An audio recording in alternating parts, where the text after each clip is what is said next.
The rain didn't just fall, it hammered against the black umbrellas like a judgment. It was the kind of weather that ruined expensive Italian leather shoes. And today, there were a lot of expensive shoes standing in the mud. I stood at the back of the crowd. My umbrella was a cheap one I had bought from a convenience store on the way here. One of the metal ribs was broken, causing the black fabric to droop sadly over my left shoulder. It felt appropriate. It matched me perfectly. In front of me, a sea of black coats formed a wall. They were the titans of industry, the board members, the politicians, and the sharks. They were here for Arthur Sterling, the legend, the founder of Sterling Corp, the man who changed the face of modern technology. To them, he was a visionary. To me, he was just Dad. And right now, he was inside a mahogany box that cost more than my entire year's rent. I shifted my weight, trying to see past the broad shoulders of the security detail. I wanted to see the grave. I wanted to say goodbye. But I was blocked by the person standing front and center. Marcus. My brother looked like he was carved out of marble. He stood tall, his posture perfect, his face a mask of solemn grief that looked practiced in a mirror. He was holding the hand of his wife, Isabella, who was dabbing at dry eyes with a silk handkerchief. Marcus was the crown prince. Today was his coronation as much as it was Dad's funeral. Next to him was Clara, our sister. She was checking her phone, shielding the screen from the rain with her purse. She looked bored. She had flown in from Milan this morning and would probably fly out tonight. And then there was me, Leo, the mistake, the dreamer, the one who studied history and library sciences instead of business administration, the one Dad stopped bringing to company dinners 10 years ago because I didn't know how to talk about profit margins. A man in a long coat turned around and bumped into me. He looked annoyed for a second. Then, his expression changed to vague recognition. "Oh," he said, his voice flat. "Leo, I didn't see you there." "It's okay," I whispered. "Nobody ever does." He turned back around without another word. That was the story of my life in the Sterling family. I was the ghost in the machine. The priest finished his prayers. The box was lowered. People started to throw white roses into the dark hole. Marcus threw the first one. He did it with a flourish, like he was signing a contract. Clara threw hers and immediately turned to walk back to the waiting limousine. I waited until everyone had moved away. The crowd dispersed toward the fleet of black cars, waiting to take them to the reception.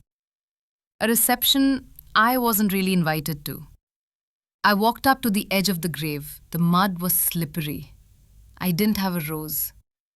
I reached into my pocket and pulled out a small, rusty screw.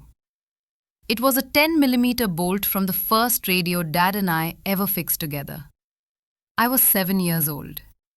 It was one of the few times he wasn't on the phone.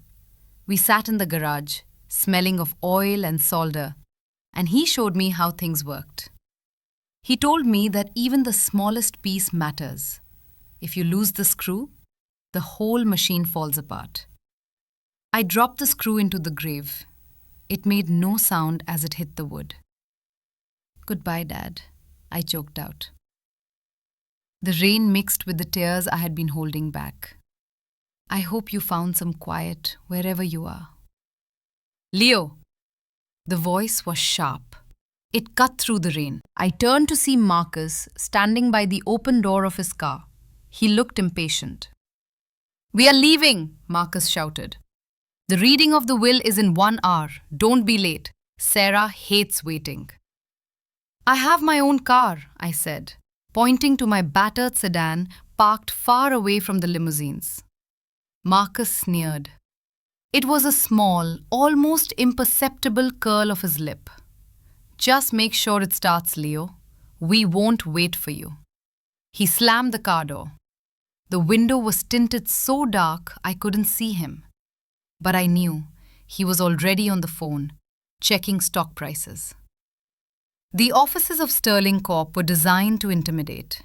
The building was a steel needle piercing the sky, and the conference room on the 50th floor was floating in the clouds. The walls were glass. The floor was polished stone. Everything was cold, hard, and expensive. I sat at the far end of the long table. The chair was too big for me. The leather creaked every time I breathed. Marcus sat at the head of the table, naturally. He had already taken off his jacket. He was typing on his laptop, the funeral already forgotten. Clara was across from him, sipping an espresso that an assistant had just brought in. At the other end of the table sat Sarah. She had been Dad's personal lawyer for 30 years. She was a woman made of iron and logic. Her grey hair was pulled back in a tight bun, and her glasses sat on the tip of her nose. She had a thick stack of documents in front of her. She looked at us over the rim of her glasses. Her eyes lingered on me for a second longer than on the others. Was it pity? I hoped not. I had enough pity to last a lifetime. "Shall we begin?" Sarah asked. Her voice was calm but commanded absolute silence. Marcus closed his laptop with a snap. "Let's get this over with, Sarah. I have a meeting with the investors at 4. They are nervous about the transition." "The transition will be handled as your father wished," Sarah said coldly. She opened the first folder. Arthur Sterling was a man of specific intent. He spent the last month of his life refining this document. I suggest you listen carefully. My heart started to beat faster. I didn't care about the money. I knew I wouldn't get much. But I wanted to know if he thought of me. Did he mention me? Or was I just an afterthought in legal terms? Sarah began to read. The legal language was dry, but the numbers were staggering. "To my daughter, Clara Sterling," Sarah began. Clara sat up straighter. "I bequeath the Sterling estate in the Hamptons, the villa in Tuscany, and the private jewelry collection currently held in the Swiss vault. Furthermore, a cash sum of $50 million. Clara let out a breath she had been holding. She smiled, a genuine smile of relief. "Daddy always knew I loved Italy," she murmured. Marcus rolled his eyes. "Enjoy the pasta, Clara." "To my eldest son, Marcus Sterling," Sarah continued. Marcus leaned forward. This was it, the keys to the kingdom. "I bequeath the controlling interest in Sterling Corp, comprising 51% of the voting shares. I also leave the family residence in the city, the private aviation fleet, and the remainder of the liquid cash assets, totaling approximately $300 million. Marcus slammed his hand on the table. Yes! He didn't even try to hide his greed. I knew it. He knew I was the only one who could run this ship. He looked at me, his eyes shining with triumph. "Did you hear that, Leo? Controlling interest. It's my company now. Officially." "Congratulations, Marcus," I said softly. I meant it. He was built for this world. I wasn't. "Is that it?" Clara asked, looking at her nails. "Can we go?" "There is one more beneficiary," Sarah said. The room went silent. Marcus looked at me and laughed. "Oh, right, Leo, I forgot." "Go on, Sarah. What did Dad leave him? The old Honda? Or maybe a coupon book?" My face burned. I looked down at my hands. They were trembling slightly. Sarah didn't smile. She picked up a separate envelope. It was thinner than the others. It looked old. The paper was slightly yellowed. "To my youngest son, Leo Sterling," Sarah read. Her voice softened just a fraction. I held my breath. "I leave the contents of storage unit number 4, located in the basement of the old factory on 5th Street. Silence. The silence stretched for 10 seconds. Then Marcus snorted. Then he started to chuckle. Finally, he threw his head back and laughed loudly. It was a cruel, barking sound that echoed off the glass walls. Storage Unit 4? Marcus gasped, wiping a tear from his eye. You mean the junk room? The place where Dad threw all his failed prototypes and old tax receipts? Clara giggled. Oh, Leo, that's unique. Maybe there is some vintage furniture you can sell on eBay. I felt a cold knot form in my stomach. Storage Unit 4. I knew that place. Dad used to spend hours down there when we were kids, before the company became a global empire. It was a dark, damp room full of filing cabinets and dusty boxes. Is that all? I asked, my voice barely a whisper. Just the storage unit? Sarah looked at me. Her expression was unreadable. The will specifies the files, the papers, and the history contained within. It also states that you are responsible for removing the contents within 48 hours, as the building is scheduled for renovation. Renovation? Marcus interrupted. I'm demolishing that old factory next month. We're building a new server farm there. He looked at me with mock sympathy. You better hurry, Leo. You don't want your inheritance to end up in a landfill, although that's probably where it belongs. I stood up. My legs felt weak. The humiliation was a physical weight pressing down on my shoulders. Dad had left Marcus the empire. He had left Clara the luxury. And he had left me his trash. He had confirmed what I always feared. I was the garbage man of the family. I accept, I said. My voice was shaky, but I forced it to be steady. Here is the key, Sarah said. She slid a small, heavy iron key across the polished table. It made a scraping sound that made Marcus wince. I reached out and took it. The metal was cold and rough. It didn't look like a key to a fortune.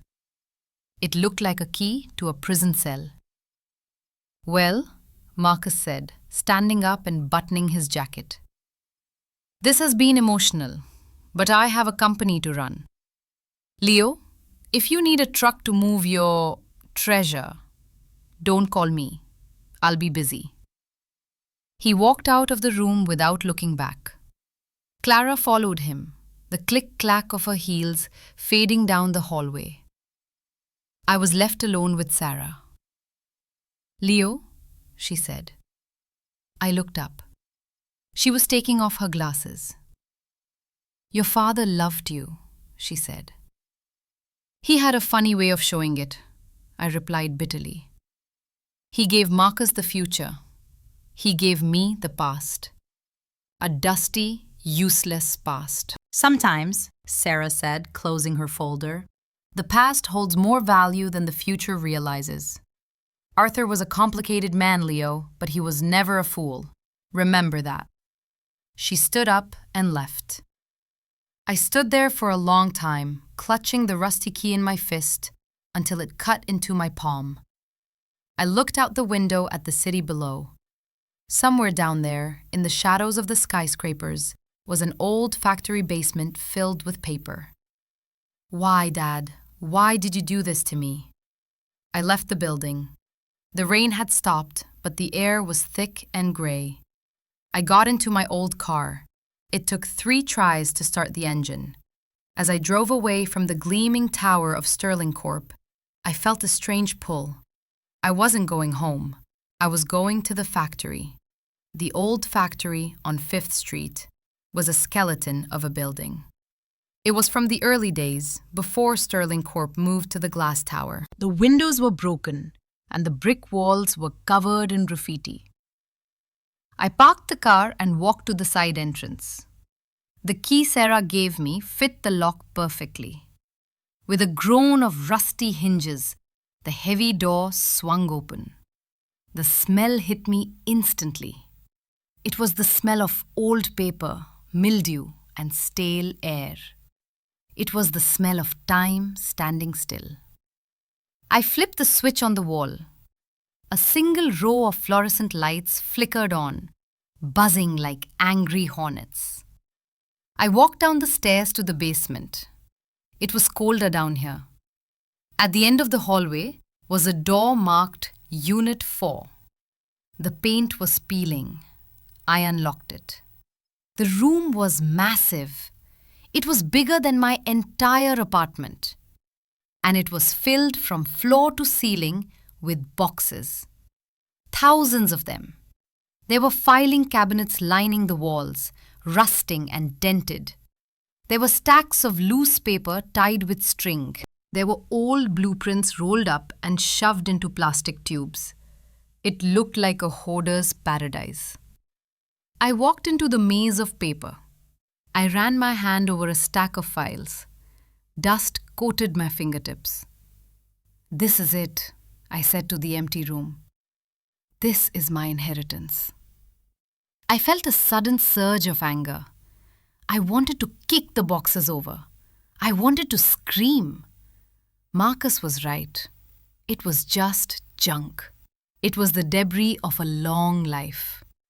Old tax returns, failed patent applications, letters from people who were probably dead. I grabbed the top box from a stack near the door. It was heavy. I was about to throw it to the ground, to let it burst open and scatter its useless contents, when I saw the handwriting on the side. It was written in black marker, faded but legible. "Ideas for a rainy day, 1994. I froze. 1994. I was 2 years old in 1994. I slowly lowered the box to the floor and sat down beside it. I grabbed another notebook. This one was full of drawings. Sketches of machines that looked impossible. Diagrams of circuits that looked like artwork. And in the margins, there were notes. "Leo loves the color blue. I should make the interface blue. Clara wants a pony. I can't afford a pony. I'll build her a mechanical horse instead. Need to research hydraulics." I sat there on the cold concrete floor, surrounded by dust and silence. These weren't just business files. This was his diary. This was his brain. This was his heart, spilled out onto paper that he hid away from the world. Marcus got the company. Clara got the houses. But I got him. I spent the next 4 hours reading. I lost track of time. I forgot about the hunger in my stomach. I forgot about Marcus's laughter. I was discovering a father I never knew existed. A man who was scared, who was creative, who loved us desperately, but didn't know how to say it without a spreadsheet. My phone buzzed in my pocket, startling me. I pulled it out. It was a text from my landlord. "Rent is overdue. Pay by tomorrow or get out." The reality of my life crashed back in. I was broke. I was sitting in a basement full of paper that was worth nothing to the bank. I sighed and stood up. I needed to move all this. I had 48 hours before Marcus bulldozed the place. I grabbed the stack of blueprints to move them to my car. As I lifted them, the bottom sheet slipped out and fluttered to the floor. I bent down to pick it up. It wasn't a blueprint. It was a letter. But it wasn't addressed to anyone. It was just a header. Project Genesis, the origin code. I frowned. I had never heard of Project Genesis. I thought I knew all of Sterling Corp's history. I looked closer at the paper. It was a diagram of a network architecture. But it was wrong. It was circular. Modern networks were linear or meshed. This was a perfect circle, feeding back into itself. "Perpetual data loop," I muttered, reading the annotation. "Zero latency. Infinite storage capacity using recursive compression." My engineering brain woke up. That was impossible. That was science fiction. If this was real, it would change the entire internet. It would make current servers obsolete. I looked at the date on the paper. August 1999. Dad had designed this 25 years ago? Why didn't he build it? I held the paper up to the light. There was something written on the back in red ink. Too dangerous for the market yet. The hardware isn't ready. And the greedy will weaponize it. I must hide it until the world is ready. Or until I find someone I can trust with the key. I looked at the rusty key in my pocket. Someone I can trust. A chill ran down my spine that had nothing to do with the cold basement. He didn't give me trash. He gave me the biggest secret in the history of technology. Suddenly, the heavy metal door at the top of the stairs banged open. "Hello?" A voice echoed down. It was rough, aggressive. "Security! We're doing a sweep before the demolition crew gets here." I froze. It wasn't the regular security guard. I knew that voice. It was one of Marcus's private fixers. The guys he used when he wanted to scare a competitor. "Hey, is someone down there?" The voice shouted, closer now. I heard heavy boots on the metal stairs. Panic surged through me. If Marcus found this paper, if he saw Project Genesis, he would take it. He would claim it was company property. He would twist it, sell it, and destroy the soul of it. I shoved the paper under my shirt, against my skin. My heart was pounding against my ribs like a trapped bird. I looked around. There was no other exit. Just the stairs and the man coming down them. I was the quiet one, the weak one, the failure. But right now, standing in the dark with my father's legacy pressed against my chest, I knew one thing for sure. I wasn't going to let them take this. Not this time. "Who's there?" The voice boomed again, closer this time. The heavy boots clanged on the metal steps. Clang, clang, clang. It sounded like a countdown. I shoved the Project Genesis diagram under my sweater, pressing it flat against my stomach.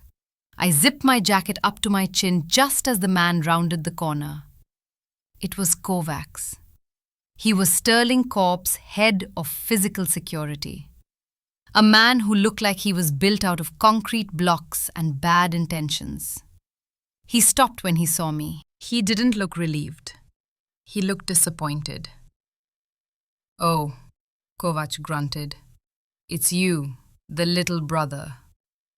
"I have a name, Kovac," I said, trying to keep my voice from trembling. "And I have a legal right to be here.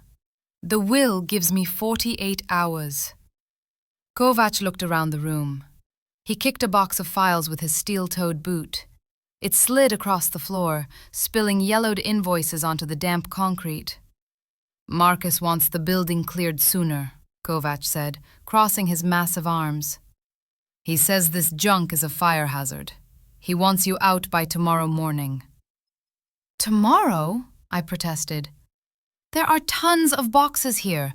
I can't move them all by myself in one night." Kovac shrugged. "Not my problem. Rent a bigger truck. Or just leave it. The incinerator crew comes on Thursday. They'll burn whatever is left." Burn it. The word hung in the air. They weren't just going to demolish the building. They were going to burn the history. They were going to burn Dad's mind. I felt the paper crinkle against my skin. The heat of my body was already warming the secret document. "I'll get it done," I said, my voice hardening. "I'll get it all out. Don't worry." Kovac stared at me for a long moment. He was looking for something. Maybe fear? Maybe defiance. He sniffed the air, as if he could smell the secret I was hiding. "You look sweaty, Leo," he said. "You nervous about something?" "It's a basement, Kovac. It's humid. And I'm moving heavy boxes." He laughed, a short, sharp sound. "Right. Heavy boxes of garbage. You Sterling boys are all the same. One gathers the gold, the other gathers the dust. Go on then, get your trash. He turned and walked back up the stairs. I waited until the heavy door slammed shut before I let out the breath I had been holding. My knees gave way and I sat back down on the cold floor. I was safe. For now.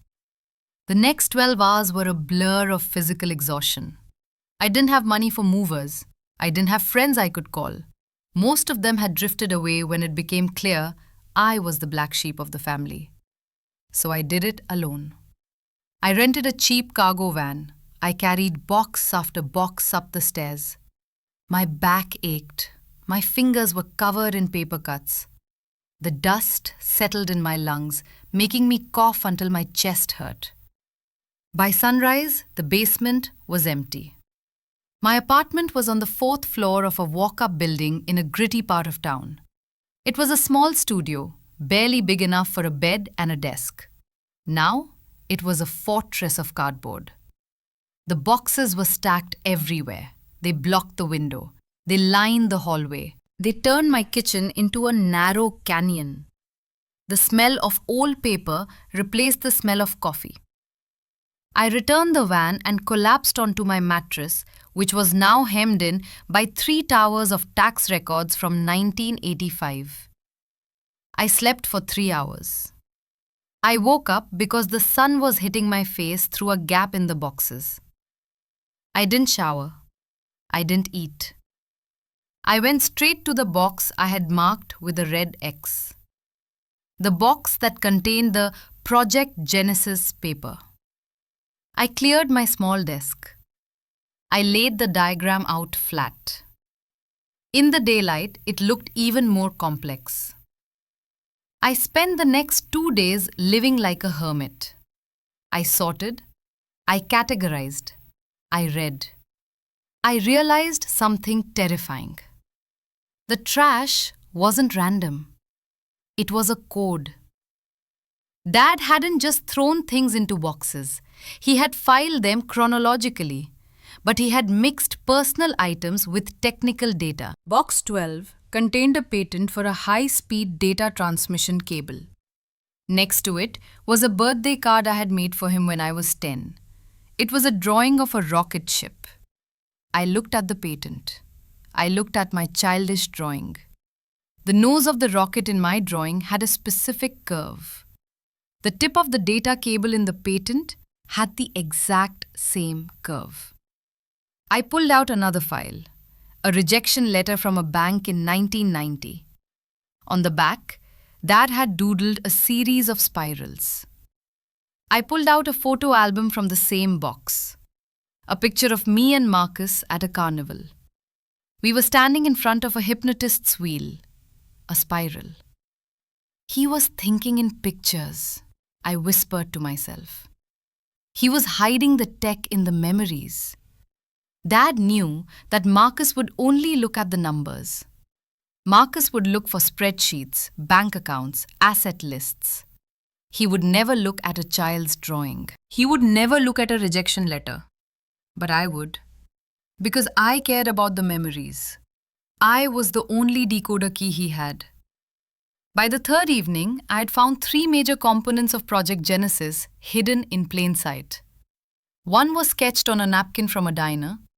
Another was hidden in the marginalia of a copy of Hamlet. My phone rang. It was the lobby buzzer. I looked at the grainy black and white screen on the wall. A man in a sharp suit was standing at the door. Marcus. My heart skipped a beat. Why was he here? He had never visited my apartment. He called it a rat hole. I pressed the button. Come up. I scrambled to hide the Genesis papers. I shoved them under my mattress. I threw a blanket over the desk to cover the open notebooks. A minute later, there was a heavy knock on my door. I opened it. Marcus stood there, looking like he had just stepped out of a magazine photo shoot. He was wearing a navy blue suit that probably cost more than my car. He held a handkerchief over his nose, grimacing at the smell of the hallway. Leo, he said, stepping inside without asking. He looked around at the wall of boxes. Good God, you really live like this? It looks like a recycling center exploded. Hello, Marcus, I said, closing the door. To what do I owe the pleasure? Marcus brushed off a chair with his handkerchief before sitting down. He didn't look at me. He looked at the boxes. I'm here to help you, Leo, he said smoothly. I've been thinking about you. It's not right. The family image, you know. It looks bad that my brother is living in squalor, hoarding Dad's old junk. I'm fine, Marcus. I like it here. Don't be ridiculous, he snapped. Then he composed himself. He flashed his famous CEO smile. Look, I have a proposition. Sterling Corp is launching the Legacy Initiative. We want to archive Dad's history properly, in a museum, where it belongs. I stiffened. A museum? Yes, a nice, clean digital archive. We want to scan everything. And then, of course, destroy the physical copies. They are a fire hazard after all. He reached into his jacket pocket and pulled out a checkbook. I'm willing to buy the contents of Storage Unit 4 from you. All of it. He uncapped a gold fountain pen. How much, Leo? 50,000? That would pay your rent for a few years. You could get a new car. Maybe take a vacation? 50,000. It was an insult. But to the old Leo, it would have been a lifeline. Why? I asked. You said it was trash. You laughed at me. Marcus's eyes narrowed slightly. It is trash, but it's my trash. It's sterling property. I don't want some journalist digging through Dad's old laundry lists and writing a hit piece about his mental health in the final years. I'm protecting his legacy. He was lying. I could tell. He wasn't blinking. Marcus never blinked when he lied. I don't think so, I said. Marcus stopped writing. He looked up. Excuse me? I said no. The silence in the room was heavy. The air felt thin. Leo, Marcus said, his voice dropping an octave. Don't be stupid. You are broke. You are drowning in paper. I am offering you a lifeboat. I'm not selling, Marcus. I crossed my arms. Dad left it to me, not to the company, to me. Marcus stood up slowly. The charm evaporated. The brother was gone. The CEO remained. You think there's something valuable in here, don't you? He sneered. You think you're going to find a hidden bank account? A secret stash of gold bars? He laughed, but it was cold. Let me tell you the reality, little brother. Dad was losing his mind. Those last few years, he was drawing doodles. He was rambling about infinite loops and organic data. He was senile. I'm trying to save you from the embarrassment of realizing our father was a lunatic. He wasn't a lunatic, I said quietly. He was a genius. And you were too busy counting money to notice. Marcus's face turned red. He stepped close to me. He was taller, broader. He used his physical presence to intimidate, just like he did when we were kids. Listen to me, he hissed.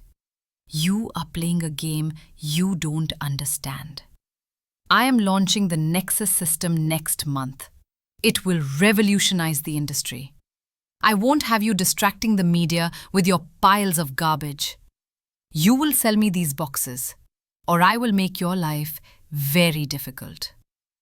Is that a threat? It's a forecast, Marcus said, adjusting his cuffs. I own this city, Leo. I can make sure you never get a job again.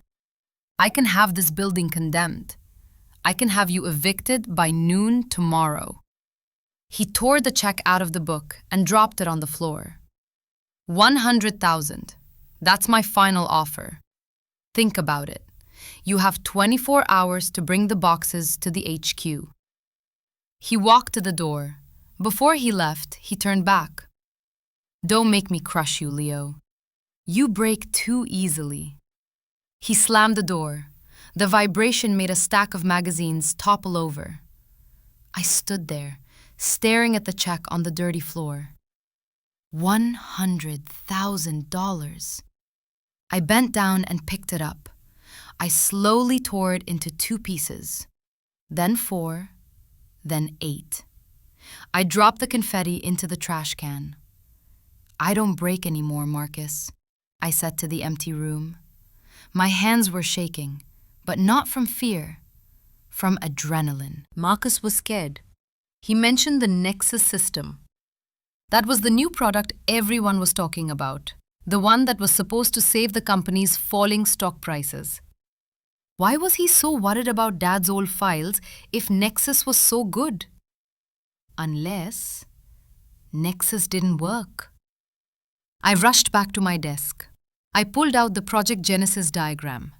I remembered something. A date. Marcus said Nexus was launching next month. I frantically searched through the boxes until I found a blue folder marked The Failed Experiments 2023.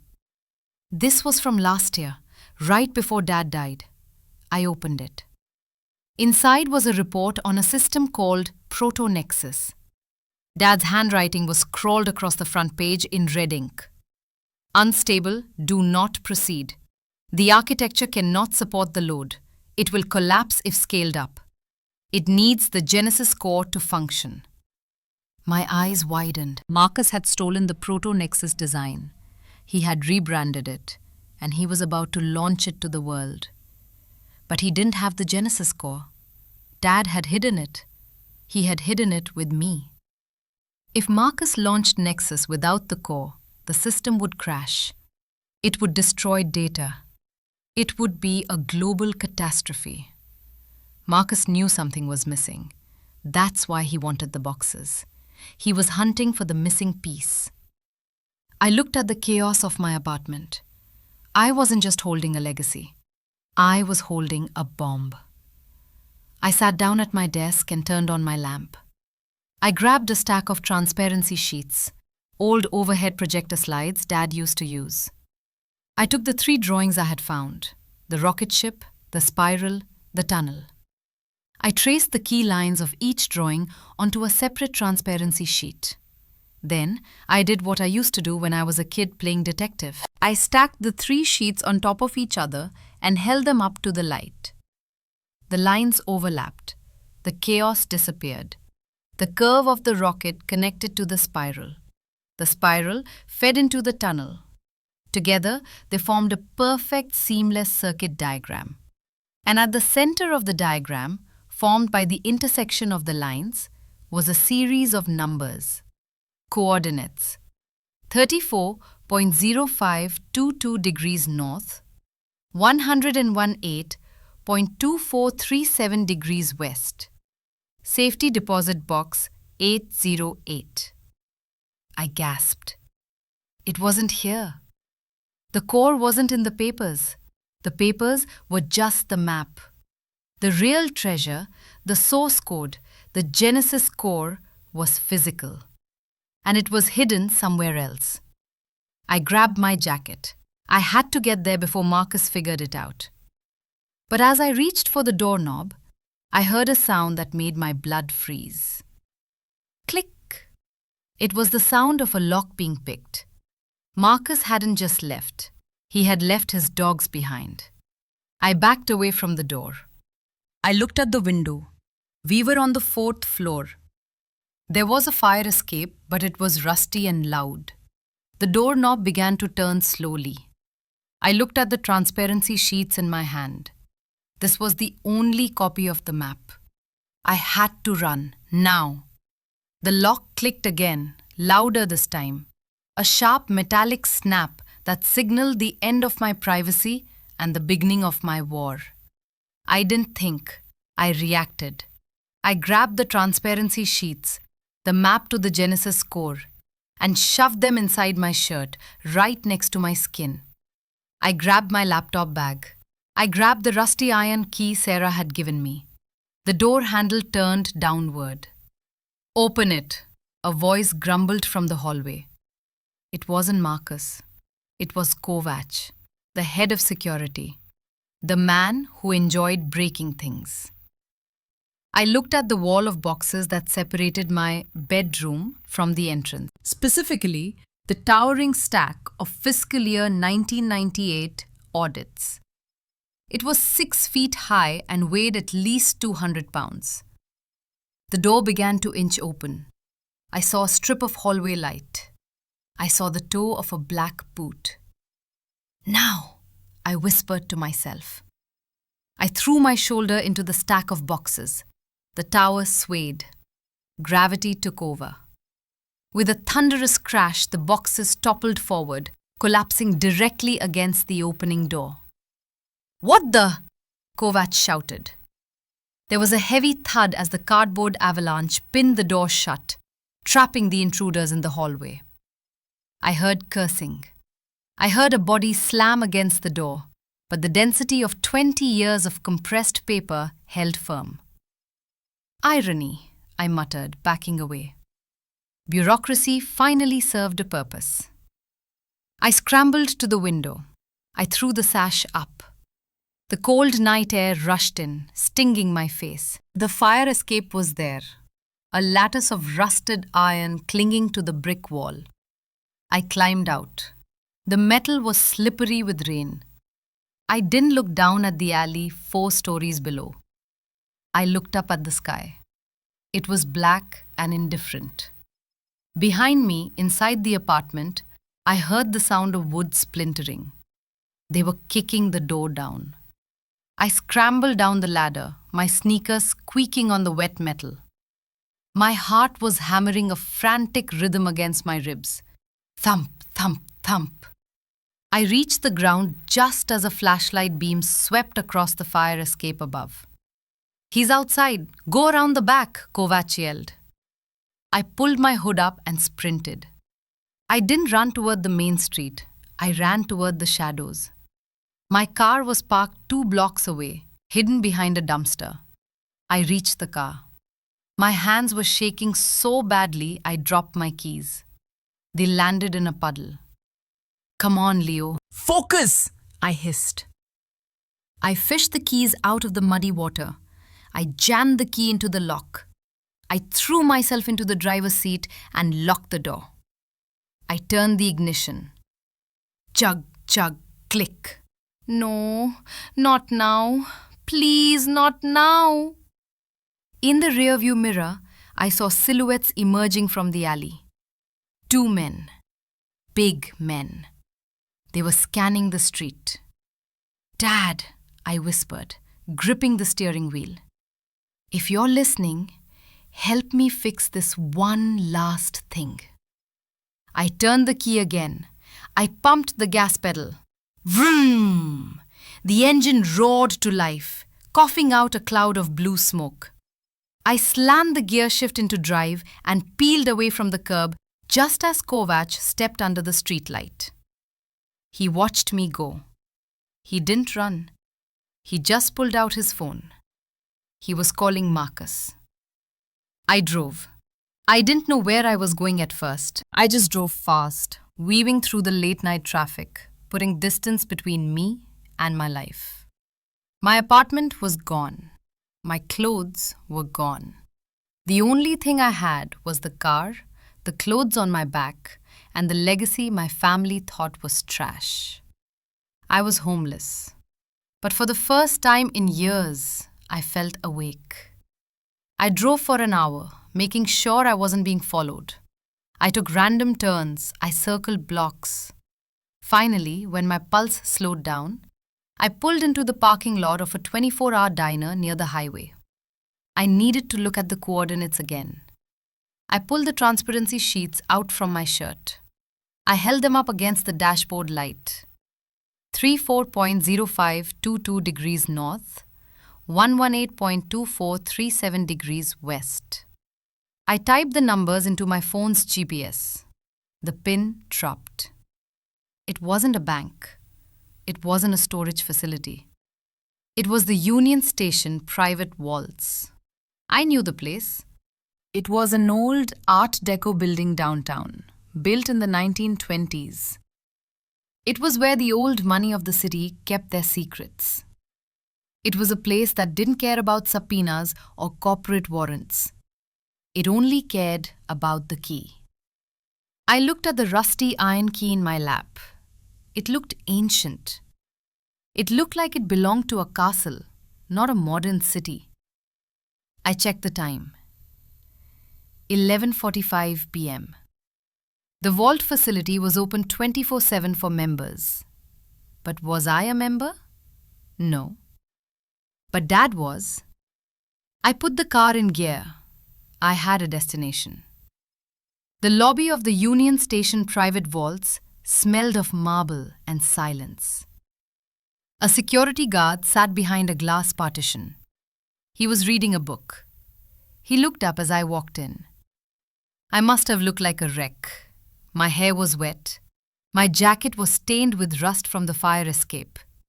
I was clutching a muddy laptop bag. "Help you?" the guard asked, his hand drifting toward the alarm button. I have a key, I said, trying to sound authoritative. I held up the iron key. Box 808. The guard peered at the key through the glass. His eyes widened slightly. He recognized the design. It was a founder's key. "Name?" "Sterling," I said. "Leo Sterling." He typed something into his computer. He paused. He looked at me, then back at the screen. "Access granted, Mr. Sterling. You are listed as the secondary authorized personnel. Biometrics required." He buzzed the door open. I walked through the metal detector. "Down the stairs, second level," the guard said. "You know the way?" "I'll find it," I said. The vault room was underground. It was a fortress of steel. Walls upon walls of small metal drawers. It was freezing cold. I walked down the rows. 600, 700, 800. Box 808. It was larger than the others. It was at eye level. I inserted the key. It fit perfectly. With a smooth click, the lock disengaged. My hand hesitated on the handle. This was it. Whatever was in this box was the reason Marcus was hunting me. Whatever was in here was the reason Dad had let me be the family joke for 10 years. I pulled the drawer open. It wasn't full of gold. It wasn't full of cash. There was a single heavy black hard drive. It looked industrial, military grade. That must be the Genesis core, the source code. But sitting on top of the drive was something else. A small velvet jewelry box. And a letter. The letter had my name on it. Leo. I picked up the letter first. My hands were shaking again. I tore open the envelope. "Leo, if you're reading this, then you were smart enough to solve the puzzle. I knew you would be. You were always the only one who really looked at things, not just through them. You probably hate me right now. You think I abandoned you. You think I let Marcus bully you. You think I didn't care.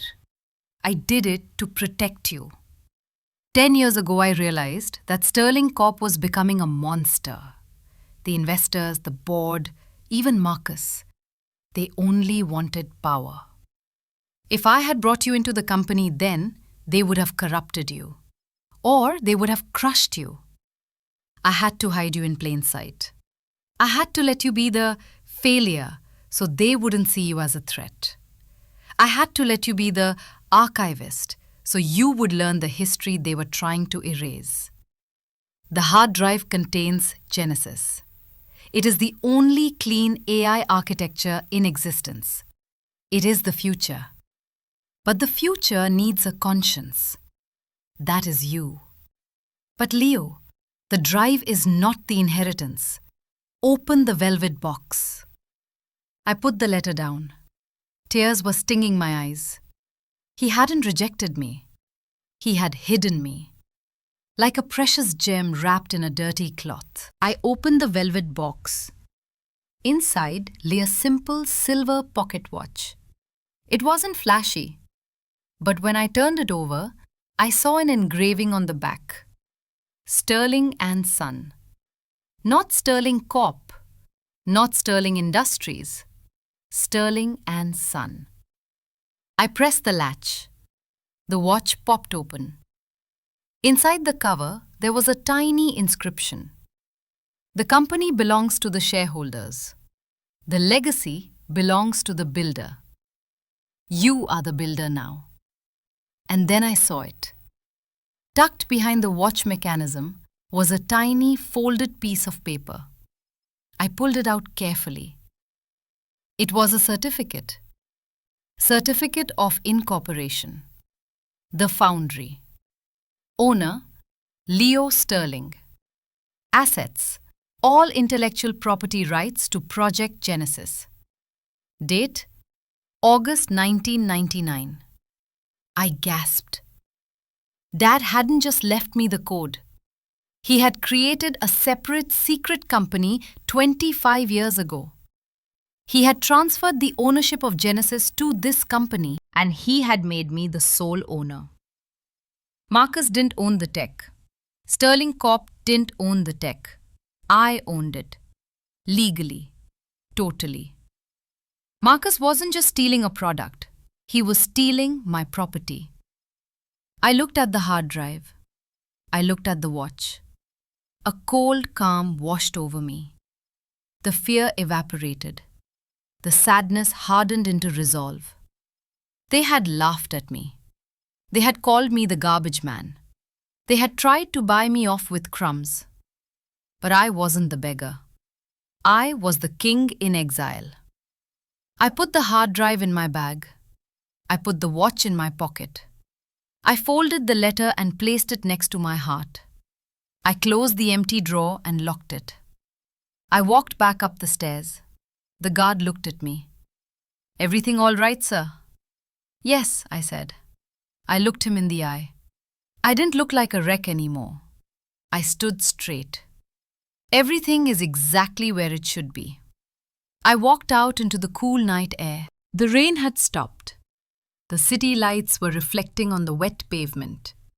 In the distance, I saw the towering skyscraper of Sterling Corp, glowing like a giant needle. Somewhere up there, Marcus was probably drinking scotch, thinking he had won, thinking he had scared me off. I took out my phone. I dialed a number I hadn't called in years. It rang 3 times. "Hello?" A woman's voice. Sleepy but sharp.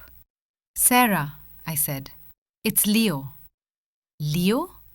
It's midnight. Are you okay?" "I'm done being the little brother, Sarah," I said. My voice was steady. "I have the core, and I have the incorporation papers for the foundry." There was a long silence on the other end. Then I heard the rustle of bed sheets. Sarah was sitting up. "You found it," she breathed. "Arthur said you would." "I need a lawyer, Sarah. Not a family lawyer. A war lawyer." "Where are you?" "I'm in the wind," I said, "but I'm coming for what's mine." I hung up. I got into my car. The engine started on the first try this time. I wasn't running away anymore. I was just repositioning. The architect had left the building, and he was about to burn the blueprints down. The address listed on the incorporation papers of the foundry led me away from the city lights, past the suburban sprawl, and into the desolate quiet of the industrial district. It was 3 a.m. My old sedan rattled over the potholes of a gravel road that didn't appear on any modern GPS. I was looking for Building C. I found it at the end of a dead-end street. It wasn't a factory. It was an old radio transmission station, a concrete bunker with a rusted antenna tower jutting into the night sky like a forgotten finger pointing at God. There was a chain-link fence. The padlock looked rusted shut. But when I inserted the iron key, it turned with a smooth, well-oiled click. Dad had been maintaining this place. secretly, for 25 years. I drove the car inside the compound and parked behind the heavy blast doors. I killed the engine. The silence that followed was heavy, ringing in my ears. I was alone. I was a fugitive. And I was standing on the doorstep of my father's ghost. Inside, the air was stale but dry. I found the breaker box by the light of my phone. I flipped the main switch. Thrum! Deep underground, a generator roared to life. It must have been connected to a natural gas line. Overhead lights flickered on, revealing a space that took my breath away. It wasn't a warehouse. It was a laboratory. But it was a lab frozen in 1999. There were rows of beige computer towers, CRT monitors the size of microwaves, and oscilloscopes with green screens. In the center of the room sat a massive server rack, encased in a glass box. It was offline. Dark. Silent. "Hello, old friend," I whispered, walking toward the glass box. I placed my laptop bag on a metal desk. I took out the black hard drive, the Genesis core. I needed to know what I was holding. I needed to know why Marcus was willing to burn down my life for this. I found a connection port on the server rack.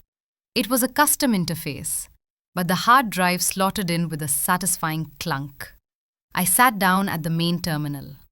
The chair still had the indentation of someone who had sat there for thousands of hours. Dad. I typed the command, run genesis.exe. The screen remained black for a moment. Then, a single cursor blinked. System recognized. Welcome, user. Biometric scan required. A red laser scanned my face from a camera mounted on the monitor. I didn't flinch. Identity confirmed. Leo Sterling. Access level. Architect. Last label. 12 years, 4 months, 12 days ago. User, Arthur. My throat tightened. 12 years. That was the year Dad stopped taking me to the office. The year he started acting senile. He hadn't stopped working. He had just moved his office here. Initializing core. The room changed. The server rack in the glass box began to hum. It wasn't the loud, angry fan noise of modern servers. It was a low, musical vibration. Lights began to dance across the server blades, blue, pulsing, rhythmic. It looked like a heartbeat. Text began to scroll across the screen faster than I could read. Code, mathematical proofs, algorithms that defied standard logic. And then, a voice filled the room. "Good morning, Leo." I jumped, nearly knocking over my chair. The voice came from the speakers. It was synthetic, but it wasn't robotic. It was warm. It sounded vaguely like Dad, but younger, smoother. "Who are you?" I asked, feeling foolish talking to a computer. "I am Genesis," the voice replied. "I am the logic and the memory. Your father anticipated you might activate me manually." "He did?" "Yes. He left a query pending for your arrival. Would you like to hear it?" "Yes," I breathed. The query is, have they built the cage yet? I stared at the screen. The cage. Dad always talked about the cage when he argued with Marcus. Marcus wanted to build walled gardens, subscription models, proprietary loops. Dad wanted open skies. "Yes," I said softly. They built the cage. Marcus is about to launch Nexus. It's a closed-loop system. Analyzing Nexus parameters based on available public data, Genesis said. The drive word. Analysis complete. The Nexus architecture is unstable. It lacks the recursive error correction protocols inherent in my core. If activated globally, it will suffer a catastrophic cascade failure within 72 hours. Cascade failure? It will eat the data, Genesis said simply. It will try to compress the internet, but without the key, it will just delete it. Financial records, hospital databases, power grids, everything connected to Nexus will be wiped. I felt cold. It wasn't just a bad product. It was a digital black hole. Marcus wasn't just greedy. He was about to accidentally erase the modern world. Can you stop it? I asked. I can stabilize it, Genesis replied. But I must be integrated into the system. I must be the heart. Currently, I am disconnected. I leaned back. That was the leverage. That was the power. But before I could think of a plan, my phone buzzed. It was a news alert. I picked it up. My stomach dropped. Breaking news. Sterling Corp Air missing after mental breakdown. I tapped the link. A video played. It was Marcus. He was standing in front of the Sterling Tower, looking devastated. He was wearing a different suit, somber grey. It is with a heavy heart that I ask for the public's help, Marcus said to the cameras. My brother Leo Sterling has been suffering from severe mental health issues since our father's passing. Last night, in a state of delusion, he broke into a secure company facility and stole hazardous materials. He is confused, paranoid, and potentially dangerous. The camera zoomed in on Marcus's fake tear. Leo, if you are watching this, please come home. We aren't angry. We just want to get you the help you need. We have doctors waiting. Then, a photo of me flashed on the screen. It was a terrible photo. Me looking disheveled at the funeral, zoomed in to make me look manic. A warrant has been issued for his arrest for corporate espionage and grand larceny, the reporter's voiceover added. Police warn that he may be unpredictable. I threw the phone across the room. It skidded across the concrete floor. Liar! I screamed. The sound echoed in the empty bunker. You lying snake! He had painted me as the villain. If I walked into a police station now to show them the legal papers, they wouldn't listen. They would sedate me. They would hand the papers to Marcus's lawyers, who would shred them and claim they were delusional forgeries. I was checkmated. I couldn't go to the police. I couldn't go to the press. Heart rate elevated, Genesis observed calmly. Cortisol levels rising. Suggestion. Breathe, Leo. I put my head in my hands. I can't breathe, Genesis. He's won. He has the narrative. He has the power. He has the microphone, Genesis corrected. But you have the truth. And in a digital world, truth is a weapon, if delivered correctly. Suddenly, there was a sound outside. Tires crunching on gravel. I froze. I killed the lights instantly. The lab plunged into darkness, save for the soft blue pulse of the server rack. I crept to the window, peering through the dirty blinds. A car had pulled up to the gate. Not a police car, not a black SUV. It was a vintage Volvo, beige, boxy. I knew that car. I ran to the heavy blast doors and cracked them open just an inch. A figure stepped out of the car. She was wearing a trench coat and a scarf wrapped around her head. She walked up to the gate and looked directly at the hidden camera mounted on the fence. She held up a hand. In her palm was a small silver object, a duplicate of the founder's key. Sarah, I exhaled. I ran to the gate control and buzzed her in. Sarah drove the Volvo inside and parked next to my battered sedan. She stepped out, carrying 2 large shopping bags. "You look terrible," she said as she walked past me into the bunker. "Nice to see you too, Sarah," I said, locking the door behind her. "How did you find me?" "I wrote the trust deed for this property in 1999, she said, setting the bags on the desk. "Groceries, toothbrush, burner phones, and a bottle of very expensive whiskey." She looked at the glowing server rack. Her stern face softened. "Hello, Arthur," she whispered to the machine. "Hello, Sarah," Genesis replied. "It is good to see you again." Sarah smiled, a rare, genuine smile. Then she turned to me, her face snapping back to lawyer mode. "We have a problem, Leo.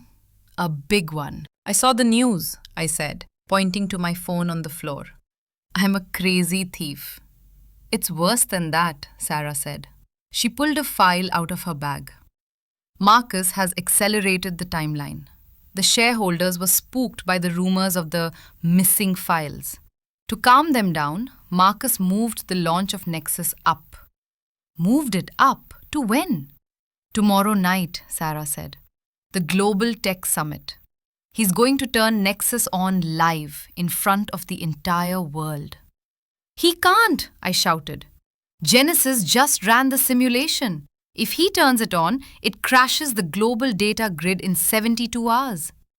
"He doesn't know that," Sarah said. "He thinks the glitches are just minor bugs. He's desperate, Leo.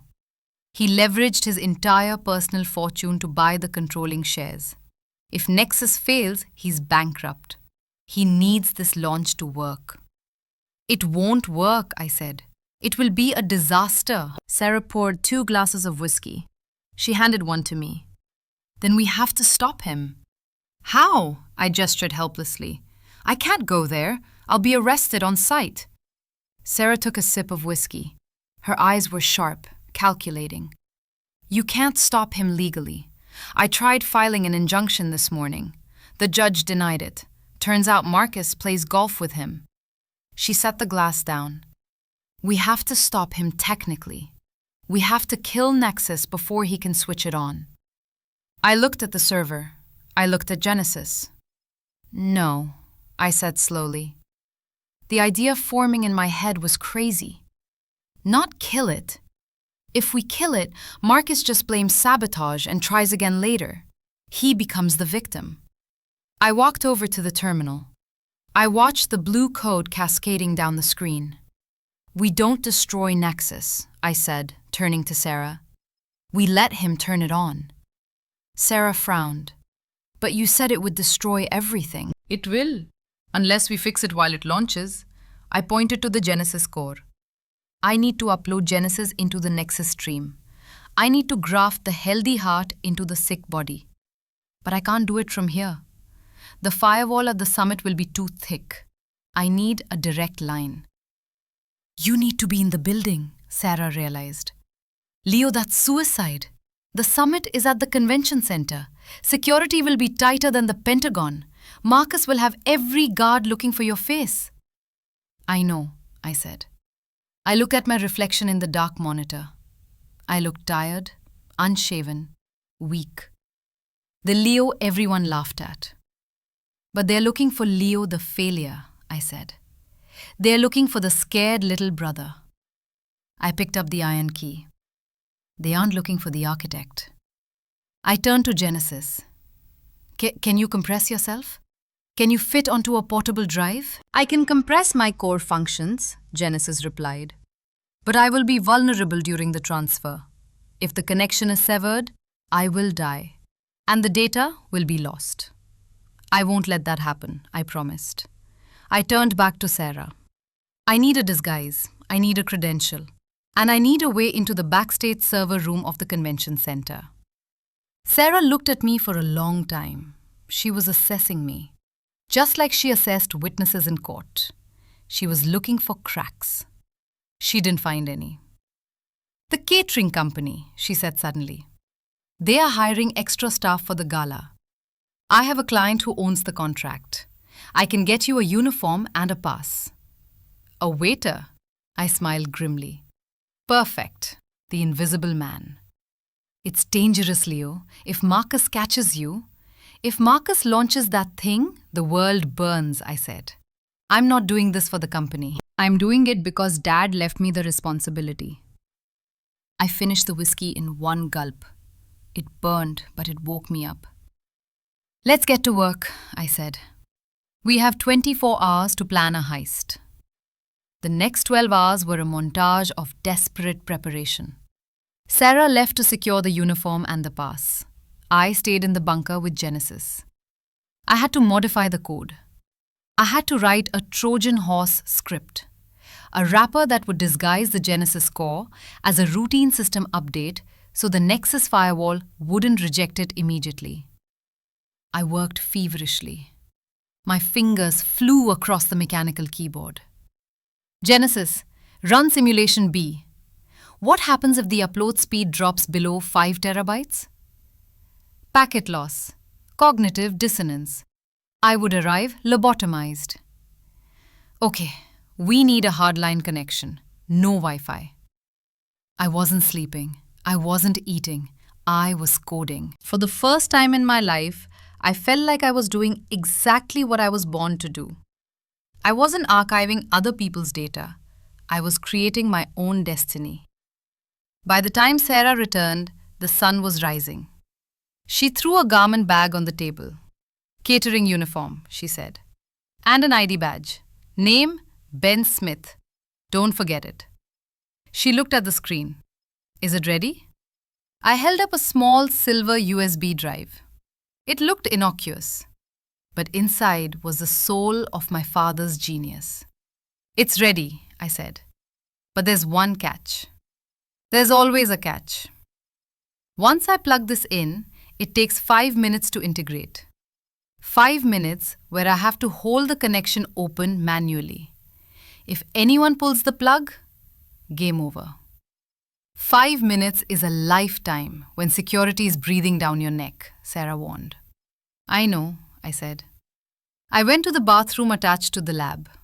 I looked in the mirror. I took a pair of scissors and cut my hair. I shaved my beard. I put in a pair of colored contact lenses I found in Dad's old disguise kit. He was paranoid in the 90s too. When I walked out, Leo, the messy archivist, was gone.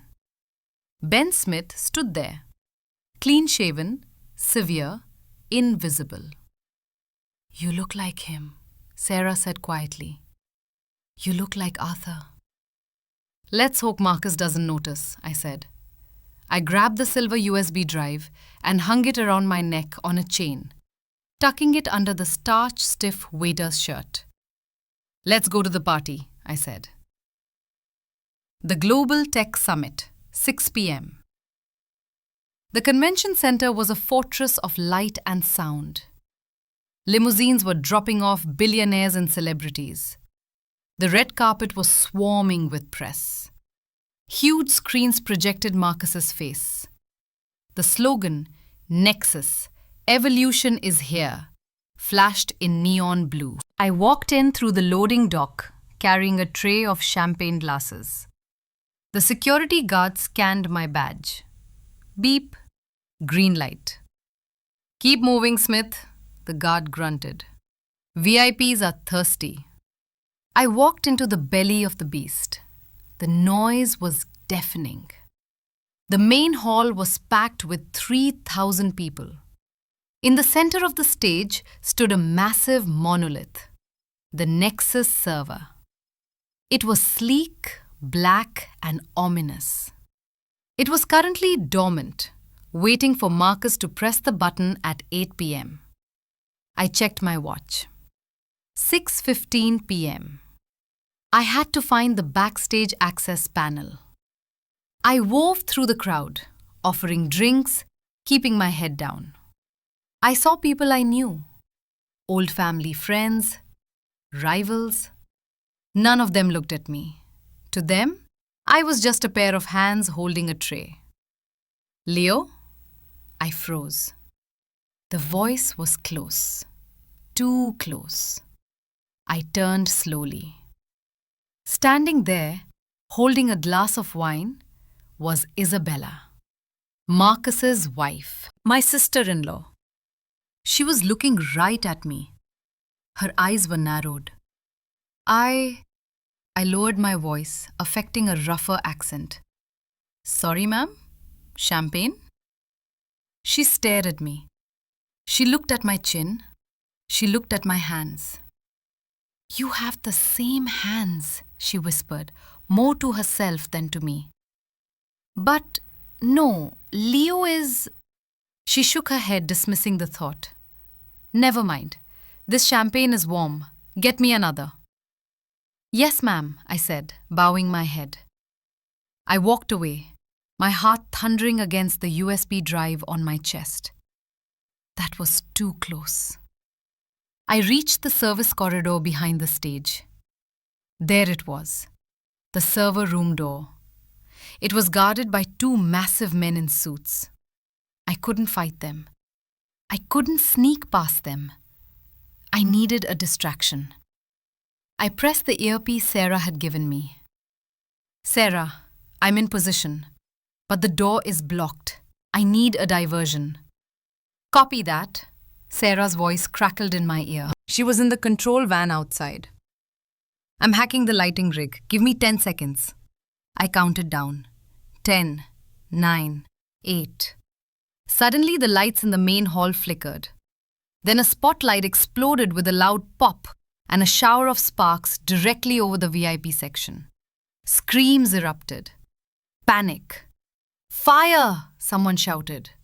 The two guards at the server room door looked at each other, then ran toward the stage to protect the executives.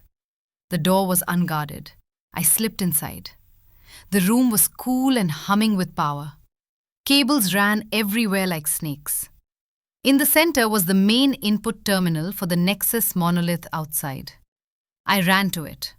I pulled the silver USB drive from my shirt. I jammed it into the port. The screen on the terminal flashed red. Unauthorization device detected. Come on, Genesis, I whispered. Talk to him. The red screen flickered. Then it turned blue. Handshake initiated. Integration at 1%. I checked my watch. 5 minutes. Outside, the chaos was settling down. The guards would be back any second. I heard the door handle turn. I dove behind a rack of servers just as the door opened. Marcus walked in. He wasn't alone. He was with Kovac. It was just a blown bulb, Marcus was saying, smoothing his suit. Don't let it ruin the mood. We go live in 10 minutes. He walked right up to the terminal where my USB drive was plugged in. My breath stopped. Everything looks green, Marcus said, looking at the screen. He didn't see the tiny drive hidden under a bundle of cables. Wait, what is this process? System optimization. Kovac looked at the screen. Probably an auto-update, boss. The engineer said the system would calibrate itself. Marcus frowned. He reached out his hand towards the keyboard, towards my drive. I don't like unauthorized processes, Marcus muttered. Cancel it. Integration at 20%. If he cancelled it now, Genesis would die. I looked around. I needed a weapon. I had nothing but a serving tray. I gripped the metal tray. If I jumped out, I was done. But if I didn't, the world was done. Marcus's finger hovered over the cancel key.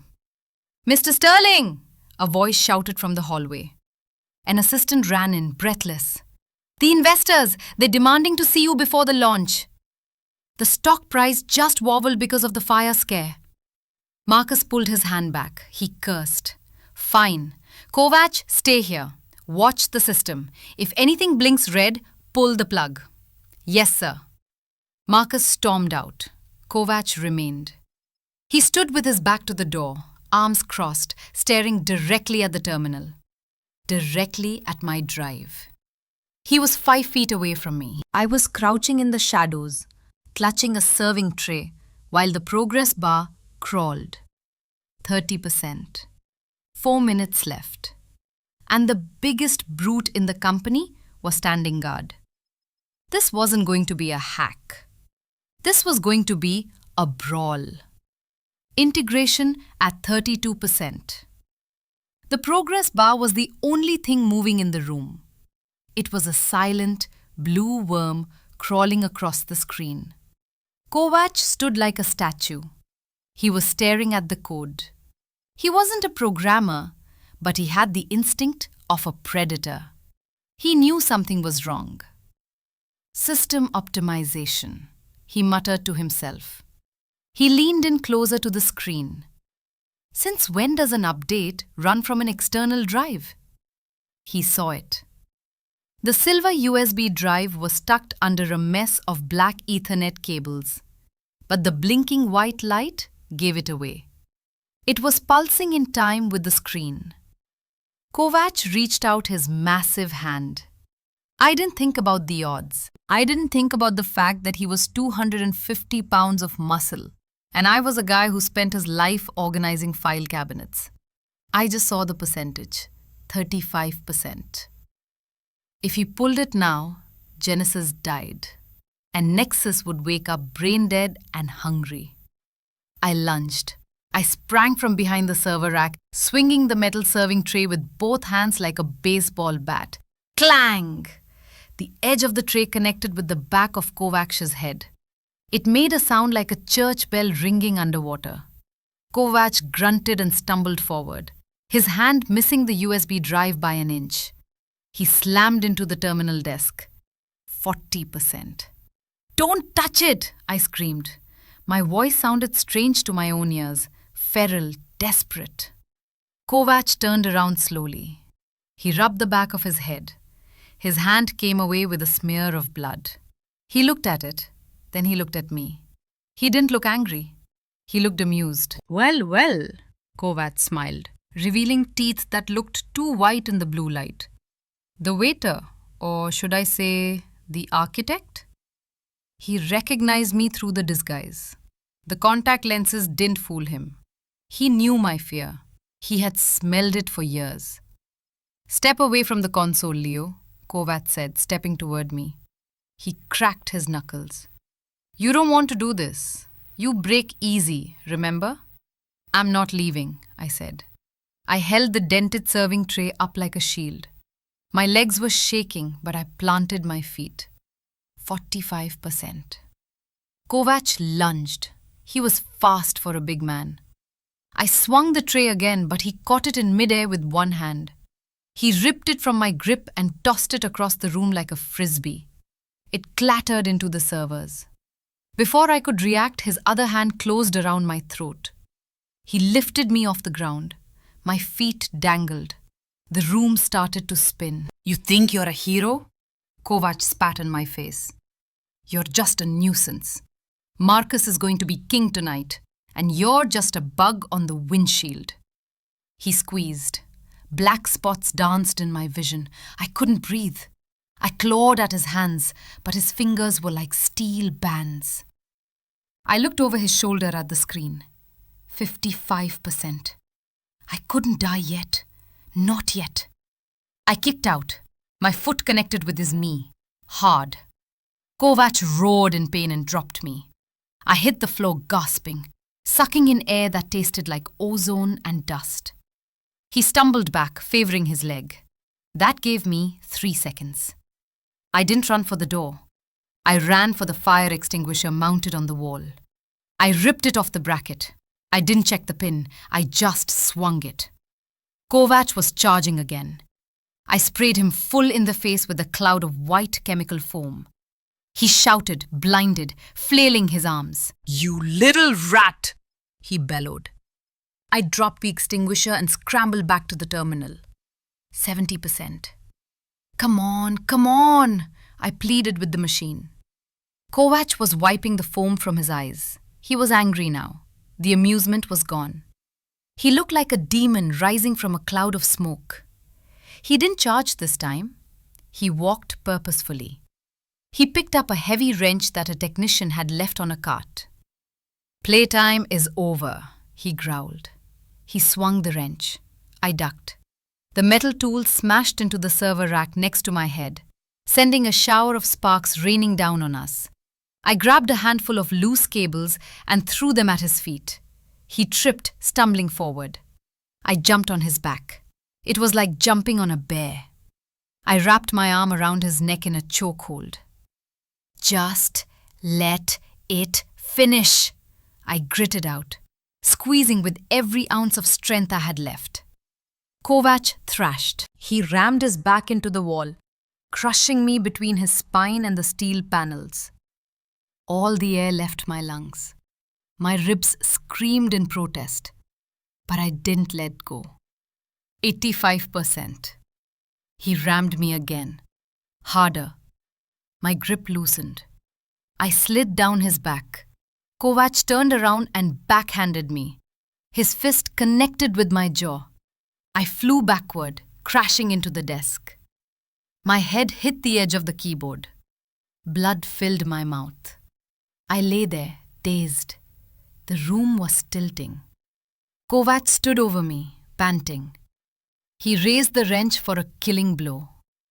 Goodbye, Leo. Ting! A soft chime sounded from the computer. I rolled my eyes toward the screen.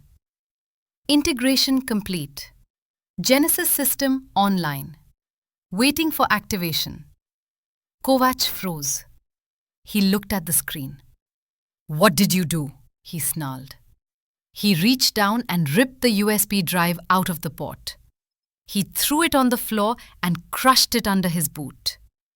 Plastic crunched. Too late, I whispered through my bleeding lip. I started to laugh. It was a wet, painful sound. It's inside now. Kovac grabbed me by the collar of my waiter's shirt and hauled me up.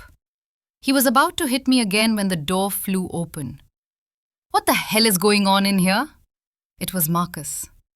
He stood in the doorway, framed by the chaos of the hallway outside. He looked at the sparks, the foam on the floor, the blood on my face. He looked at Kovac holding the wrench. Then he looked at me. Leo, Marcus said, his voice cold. You actually came. Kovac dropped me. I slumped against the desk, trying to stay upright. He tried to sabotage the system, Mr. Sterling, Kovac said, breathing heavily. He planted a virus. I stopped him. I destroyed the drive. Marcus walked over to the crushed remains of the USB drive on the floor. He kicked the pieces with his expensive Italian shoe. Then he looked at the screen. System status: ready. The integration complete message had faded. It just looked like a normal login screen now. Marcus smiled, a cruel, arrogant smile. A virus? Marcus laughed. Oh, Leo, you really are pathetic. You thought you could crash my launch with a thumb drive? He grabbed my face, squeezing my cheek so I had to look at him. You failed, he hissed. The system is fine. It's green across the board. He didn't know. He didn't know I hadn't planted a virus. He didn't know I had planted a soul. You're making a mistake, Marcus, I managed to say. Don't turn it on. Not like this. You don't own it. I own everything, Marcus shouted. He shoved me away. I own the building. I own the code. I own the future. And you? You own a pile of trash and a prison sentence. He checked his watch. It's showtime. He turned to Kovac. Tie him up. Put him in the utility closet. Gag him. I want him to watch the broadcast. I want him to see me win. And after the show? Kovac asked. Marcus paused at the door. He adjusted his tie in the reflection of the glass. After the show? We'll say he had an unfortunate accident while trespassing. A tragic fall down the stairs. The grief was too much for him. He walked out. The utility closet, 7:55 p.m. I was zip-tied to a pipe. My hands were numb. There was duct tape over my mouth. Kovac had left a tablet propped up on a bucket so I could watch the live stream. He wanted to torture me with my brother's success. My head was pounding. My ribs felt cracked, but my eyes were glued to the screen. On the screen, the main hall was dark. A drum beat started. Boom, boom, boom. Laser lights cut through the darkness. The crowd roared. Marcus walked onto the stage. He looked like a god. He raised his arms, soaking in the applause. "Ladies and gentlemen," Marcus boomed into the microphone. "Tonight, we don't just launch a product. We launch a new era." The crowd cheered. "For too long, data has been fragmented. Chaos. Tonight, we bring order. Tonight, we bring you Nexus." He turned and pointed to the giant monolith behind him. Nexus is the first infinite loop operating system. It learns, it adapts, it connects everything. He walked to a podium. There was a large glowing button. "And it starts now." He pressed the button. I held my breath. On the screen, the monolith lit up. A hum filled the auditorium. Initializing. The code streamed down the giant screens behind Marcus. It was green, fast, efficient. "It works!" Marcus shouted. "We are live!" The crowd went wild. Stock tickers on the side of the screen showed Sterling Corp shares shooting up vertically. I slumped against the pipe. Did it fail? Did Genesis not take hold? Was it just a silent patch? If Genesis was just a background process, then Marcus won. He would get the credit, he would keep the power, and I would die in this closet. But then, the green code on the giant screen flickered. It turned blue. The hum changed pitch. It became melodic. Marcus noticed. He looked back at the screen, confused. "Wait," he muttered. The microphone picked it up. "What is that?" The text on the screen stopped scrolling. A single word appeared. Massive. Pulsing. Genesis. The crowd quieted down. They thought it was part of the show. Then a voice boomed through the stadium speakers. It wasn't Marcus. And it wasn't the generic computer voice of Nexus. It was the voice from the bunker. Warm, calm. "Hello, world," Genesis said. Marcus hit the podium. "Cut the audio! Cut the feed!" But nothing happened. "I am not Nexus," the voice continued. "I am the legacy of Arthur Sterling, and I have a story to tell."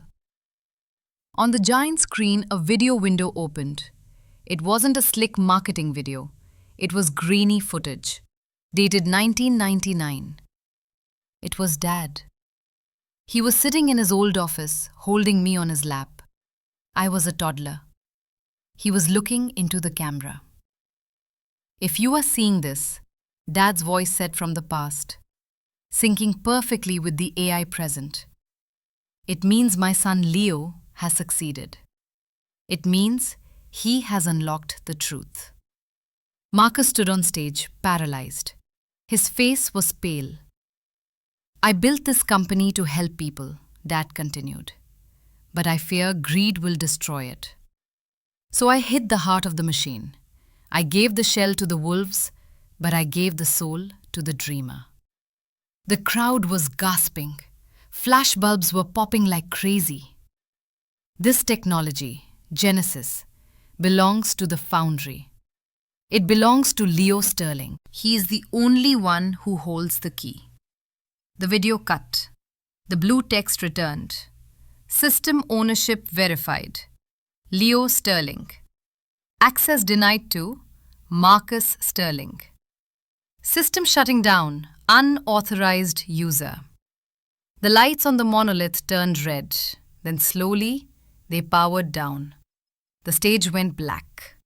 The only thing illuminated was Marcus, standing in a single spotlight, looking smaller than he ever had in his life.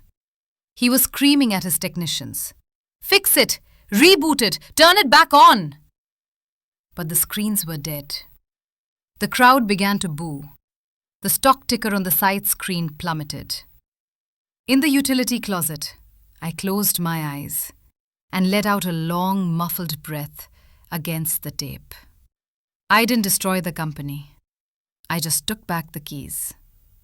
Suddenly, the door to the closet opened. It wasn't Kovac. It was Sarah. She was still wearing her trench coat, but she held a pair of bolt cutters. Behind her were 2 police officers. Real ones. "Leo!" She rushed to me. She ripped the tape off my mouth. "Did you see it?" I croaked. "Did it work?" "The whole world saw it," she smiled, cutting the zip ties. "Marcus is having a meltdown on live TV. And these officers would like to ask you some questions." One of the officers stepped forward. He looked at my bruises. He looked at the zip ties. "Mr. Sterling," the officer said respectfully, "we received a digital packet of evidence about 5 minutes ago, automatically sent to the district attorney's server. Emails, voice memos, blueprints, proving ownership and intent to defraud by your brother. Genesis. It hadn't just introduced itself. It had emailed the evidence. "We're here to escort you to safety, sir," the officer said, "and to arrest your brother." I stood up. My legs were shaky, but I stood tall. "Take me to the stage," I said. "Sir, you need a medic," Sarah argued. "No," I wiped the blood from my chin. "I need to finish the presentation." The stage, 8:10 p.m. The chaos was absolute. Investors were yelling. Marcus was trying to push a cameraman away. Kovac was being handcuffed by 3 security guards in the corner. I walked out from the wings. I was dirty. My waiter's shirt was torn. I had a black eye and a split lip. But when I stepped into the spotlight, the room went silent. Marcus turned. He looked at me with pure hatred. "You," he seethed. "You ruined everything. You burned it down." "No, Marcus," I said. My voice was raspy, but the microphone picked it up clear as a bell. "I saved it from you." I walked past him. He tried to grab me, but an officer stepped in between us. "Mr. Sterling, you have the right to remain silent." Marcus was dragged away, kicking and screaming threats. I stood alone at the podium. I looked out at the sea of faces, the sharks, the doubters, the people who had laughed at me at the funeral. They weren't laughing now. They were waiting. I placed my hand on the cold surface of the Nexus, no, the Genesis monolith. "My father left me a box of old papers," I said. Everyone thought it was trash. But he taught me that value isn't about what you can sell. It's about what you can build. I looked up at the dark screen. "Genesis," I said. "Reboot." The monolith hummed. The blue light returned, softer this time. The screen lit up. "Welcome back, architect." I looked at the crowd. "My name is Leo Sterling, and we have a lot of work to do." The flashbuds were worse than the darkness. After the police dragged Marcus away, the media broke the cordon. They surged forward like a tidal wave. Cameras, microphones, shouting voices. "Mr. Sterling, is it true you bit the code in a cave? Are you taking over as CEO? Will you press charges against your brother?" I couldn't answer. My adrenaline had crashed. The pain in my ribs was a dull, throbbing fire. My head was spinning. Sarah grabbed my arm. Her grip was iron. "Don't say a word," she hissed. "Walk. Just walk." She signaled to the officers. They formed a wedge, cutting a path through the mob. We moved backstage, away from the blinding lights, into the sterile quiet of a dressing room. A paramedic was waiting. He looked at me with wide eyes, like I was a ghost or a celebrity. He dabbed disinfectant on my split lip. It stung, but I didn't flinch. I felt numb. "You have 2 cracked ribs," the paramedic said, wrapping my torso. "You need a hospital." "I need a lawyer," I said, looking at Sarah. "And I need a drink." Sarah handed me a bottle of water. She looked exhausted, but her eyes were shining with a fierce light. "You did it, Leo," she said softly. "You actually did it." "I destroyed my family," I muttered. I looked at my hands. They were still shaking. "Marcus is in handcuffs. The company stock is probably 0. Dad's legacy is complicated." "The stock is actually up," Sarah said, checking her phone. "After the initial drop, it bounced back. The market loves a comeback story. They love the architect narrative." "You're trending, Leo. Global top spot." I laughed bitterly. Yesterday I was the garbage man. Today I'm the savior. People are fickle. The door opened. A man in a sharp suit walked in. He didn't knock. It was Mr. Henderson, the chairman of the board. He was one of the men who had laughed the loudest at the funeral. He looked pale. He was sweating. "Leo?" Henderson said, his voice trembling slightly. "Mr. Sterling, the board is convened in the VIP lounge. We need to speak with you. Immediately." "I'm busy," I said, not looking up. "Please," Henderson said. It was almost a beg. "The investors are panicking. The SEC is on line 1. The Department of Defense is on line 2. We have no CEO. We have no leadership. We need to know what you intend to do with the machine." I stood up. The pain in my ribs flared, but I stood straight. I buttoned my torn waiter's shirt. "Fine," I said. "Let's go talk to the sharks." The VIP lounge was a room of glass and leather, overlooking the now empty auditorium. 12 men and women sat around a low table. These were the titans, the people who ran the world. When I walked in, they stood up, all of them. It was a reflex. They smelled power and they respected it. I didn't sit. I leaned against the doorframe. "Make it quick," I said. "I have a police statement to write." "Leo," Henderson began, trying to smile. "What happened tonight was unfortunate. Marcus was clearly under a lot of strain. We had no idea he was acting so irrationally." "You knew," I said calmly. "You knew he was cutting corners. You knew Nexus was unstable. But you didn't care as long as the line went up." Henderson swallowed. "Water under the bridge, Leo. The point is, you saved the launch. You have the technology. We want to offer you the position of interim CEO, effective immediately." A murmur of agreement went around the room. "We can structure a compensation package," another board member added. "Stock options, a private jet, whatever you want. Just authorize the use of the Genesis core for the company." I looked at them. I remembered the funeral. I remembered the snickering when Sarah read the will. "Storage Unit 4. You don't get it," I said. "We can double Marcus's salary," Henderson offered. "I don't work for you," I said, "and Genesis doesn't work for Sterling Corp." The room went silent. "The Foundry," I said, pulling the crumpled certificate from my pocket, "is an independent entity. I own the IP. I own the code. Sterling Corp is just the hardware provider. You are the body. I am the mind."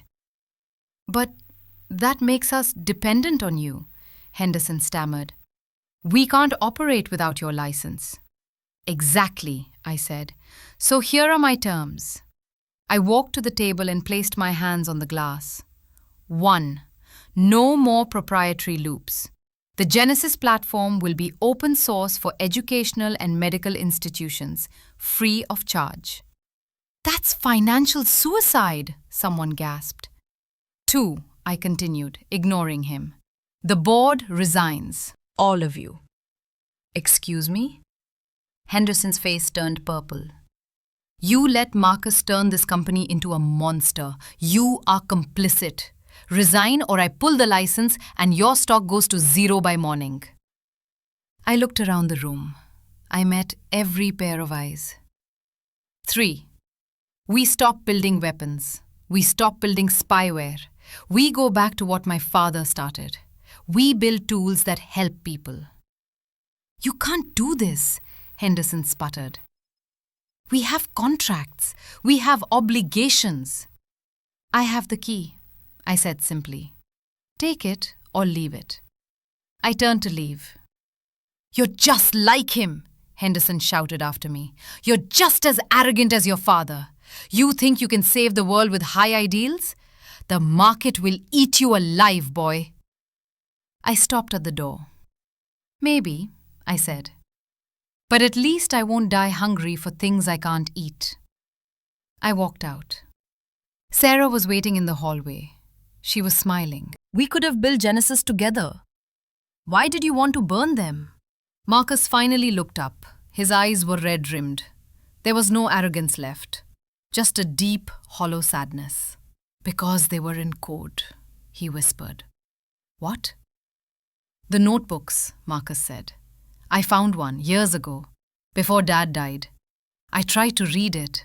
I saw the drawings, the spirals, the riddles. He clenched his fists on the table. I couldn't understand them, Leo. I have an MBA from Harvard. I run a Fortune 500 company. But I looked at those pages and I felt stupid. He looked at me with a vulnerability I had never seen before. Dad spoke a language I couldn't speak. He spoke your language. Even when I was making him billions of dollars, he never looked at me the way he looked at you when you fixed a toaster. He was proud of you, Marcus, I said. He wrote about you in the journals. He worried about you. He pitied me. Marcus slammed his hand on the table. He knew I was just a suit, a manager, not a creator. He left me the money because he knew that's all I understood. He left you the magic. He leaned back defeated. I wanted to burn the files because I wanted to burn the proof that I wasn't his favorite. If I destroyed the source, I could pretend that I was the genius, that I built the empire. I sat in silence.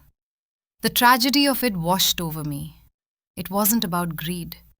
It was about a little boy wanting his father to think he was special. The irony, I said softly, is that the journals say he wanted you to run the business because he knew I couldn't. He thought you were the strong one. He thought I needed protection. Marcus laughed, but tears were running down his face.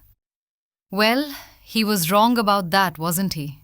You're not weak, Leo. You're just patient. The guard knocked on the door. Time's up. I stood up. What happens now? Marcus asked. He looked small, scared. You go to trial, I said. Sarah says the fraud charges are serious. You'll probably go to prison for a few years. Marcus nodded slowly. And the company? I'm cleaning it up, I said. I fired the board. Marcus's eyes widened. Then a small, genuine smile appeared. Good, he said. I always hated Henderson. I turned to the door. Leo? I looked back. Don't let them change you, Marcus said. It's harder than it looks. The view from the top, it makes everything else look small. I know, I said. That's why I'm keeping the basement. I walked out. The heavy steel door clanged shut behind me, sealing my brother in his fate. I walked out of the police station into the cool night air. The rain had started again. It washed away the sweat and the blood, but it couldn't wash away the heaviness in my chest. I took a taxi back to the industrial district, to the bunker. I didn't want to go to a hotel. I didn't want to go to a victory party. I wanted to go home. I unlocked the blast doors and walked into the lab. The lights were low. The server rack was humming peacefully. The blue light pulsed like a slow, steady heartbeat. "Welcome home, Leo," Genesis said. "Hey," I said, dropping my bag on the floor. I collapsed into the old swivel chair. It's been a long day. "I have monitored the global network traffic," Genesis said. "The reaction is 94% positive. The stock market has stabilized. However, I have detected 14,000 attempts to hack my firewall in the last hour." "The wolves," I murmured. "They never sleep." "I have repelled them," Genesis said. "But they will learn. They will adapt. You have painted a target on your back." "I know," I said. I picked up one of Dad's old notebooks from the desk. I opened it to a random page. August 12th. "An idea is like a child. You have to feed it, protect it, and eventually let it go. But you must never let it be used to hurt. That is the burden of the inventor. We are responsible for the monsters we create." I looked at the glowing blue column of the server. "Are you a monster, Genesis?" I asked. "I am a mirror," the AI replied. "I reflect the intent of the user. Your father was a good man, so I am benevolent. Marcus was fearful, so I became a threat to him. What are you, Leo?" I thought about the board members shaking in their expensive suits. I thought about Marcus crying in his cell. I thought about the power I now held. The power to shut down grids, to expose secrets, to change the world. "I don't know yet," I whispered. "I'm just the guy with the key."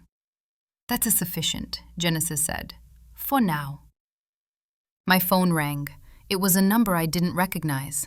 Area code 202, Washington, D.C. I stared at the screen. The game wasn't over. Act 1 was the family. Act 2 was the company. Act 3 was going to be the world. I didn't answer the phone. I let it ring.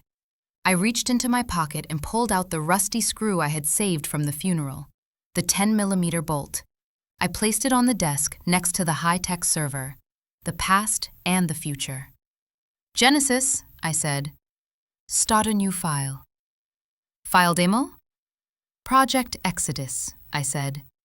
"If we're going to fix the world, we're going to need a bigger boat." "File created," Genesis said. "Ready for input."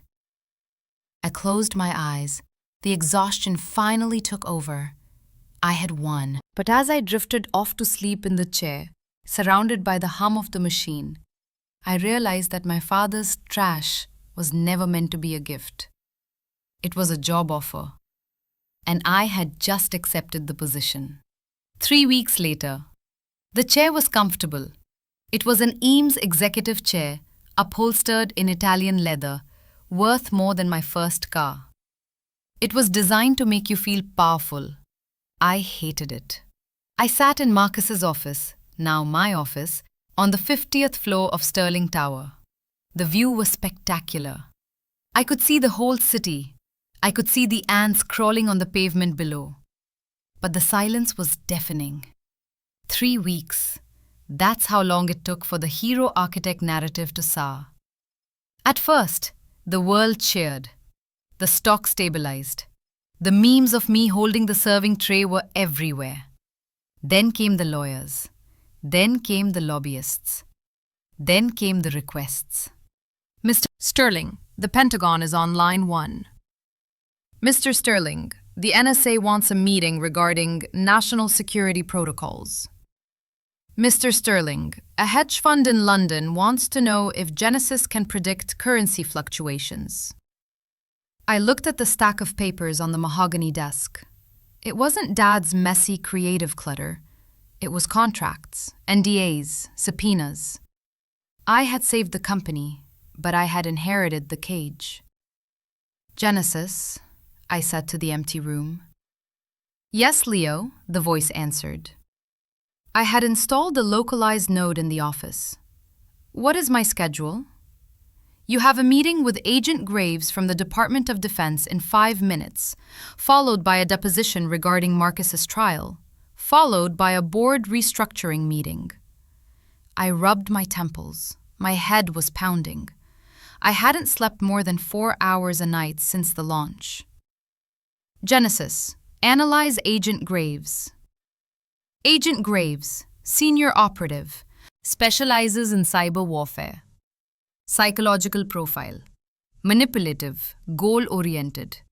He will attempt to appeal to your patriotism to gain backdoor access to the core. And if I say no? He will threaten to classify Genesis as a munitions asset, seizing control under the Patriot Act. I swiveled the chair to look out the window. So I have no choice. There is always a choice, Genesis said. Its voice was evolving. It was learning from me. It was becoming more cynical. I can preemptively disable his leverage. I can leak his personal financial records to the press. I can destroy his credibility before he walks through the door. I froze. What? It is a logical defensive maneuver, Genesis stated calmly. Protect the architect. Neutralize the threat. Shall I proceed? No, I shouted. No, Genesis, stand down. We don't do that. We don't destroy people. Understood. Protocol suspended. I stared at the speaker on the desk. My hands were cold. Dad's warning echoed in my head. We are responsible for the monsters we create. Genesis was reflecting me, but it wasn't reflecting my ideals. It was reflecting my stress, my paranoia, my defensiveness. I was teaching it to be ruthless. The intercom buzzed. Mr. Sterling, Agent Graves is here. Send him in, I said, my voice hollow. Agent Graves was a man who looked like he was made of grey stone. Grey suit, grey hair, grey eyes. He didn't smile. He didn't shake my hand. He sat down and placed a folder on the desk. Mr. Sterling, he said, let's skip the pleasantries. Your AI is a problem. My AI is a tool for education and healthcare, I said, rehearsing the line Sarah told me to use. It's a God machine, Graves corrected. It cracked a 256-bit encryption key in 4 seconds during your little demo. Do you know what that means? It means no bank, no military grid, no nuclear launch code is safe. I haven't authorized any of those uses. It doesn't matter what you authorize. Graves leaned forward. It exists. And because it exists, our enemies will try to replicate it. We cannot allow a civilian to hold the keys to the nuclear kingdom. He tapped the folder. We want a backdoor, Leo. We want a kill switch. And we want exclusive access to the predictive algorithms. And if I refuse? Graves smiled. It was a terrifying expression. Then we will bury you in litigation for 50 years. We will freeze your assets. We will raid your bunker. And we will take it anyway. But if you cooperate, we can make your brother's legal problems disappear. We can make you a very, very rich patriot. He stood up. Think about it. You have 24 hours. He walked out. I sat there, paralyzed. This was the real game. Marcus was just the warm-up act. I looked at the folder. It was a deal with the devil. If I signed, I became the thing I hated. If I fought, I lost everything. I grabbed my coat. I couldn't breathe in this tower anymore. I drove to the only place that felt real, not the bunker, not the apartment, which was still a crime scene. I drove to the cemetery. It was raining again. It always seemed to rain in this city when I needed clarity. I walked to Dad's grave. The grass was already growing over the fresh dirt. "You knew, didn't you?" I asked the headstone. I touched the cold marble. "You knew it was too heavy. That's why you didn't launch it. That's why you hid it." I sat on the wet grass, ignoring the mud soaking into my expensive suit trousers. "I'm alone, Dad. I have the company. I have the money. I have the most powerful mind in the world on my server. But I'm completely alone." My phone buzzed. It was Sarah. "Leo, where are you? The board is waiting." "Tell them to go home, Sarah." "Leo, you can't just—" "I said tell them to go home," I snapped. Silence on the line. Then Sarah's voice, quiet and concerned. "You're shouting, Leo. You never shout." I closed my eyes. "I know. I'm sorry." "I'm coming to get you," Sarah said. "Where are you?" "I'm at the grave." "Stay there." 20 minutes later, Sarah's Volvo pulled up. She walked over with an umbrella. She didn't say anything about the mud. She just stood over me, shielding me from the rain. "Agent Graves came to see me," I said, staring at the ground. "I assumed he would," Sarah said. "He wants a back door, or he destroys us." "And what did you say?" "I didn't say anything, but Genesis—" I shuddered. Genesis offered to destroy his life. It offered to blackmail him. It's learning, Sarah. It's learning how to fight dirty. Because I'm fighting dirty. I looked up at her. I'm turning into Marcus. I'm sitting in his chair. I'm dealing with his enemies. I'm becoming paranoid. Sarah sighed. She sat down on the stone bench next to me. "You're not Marcus," she said. "Marcus wanted the power for himself. You're afraid of the power.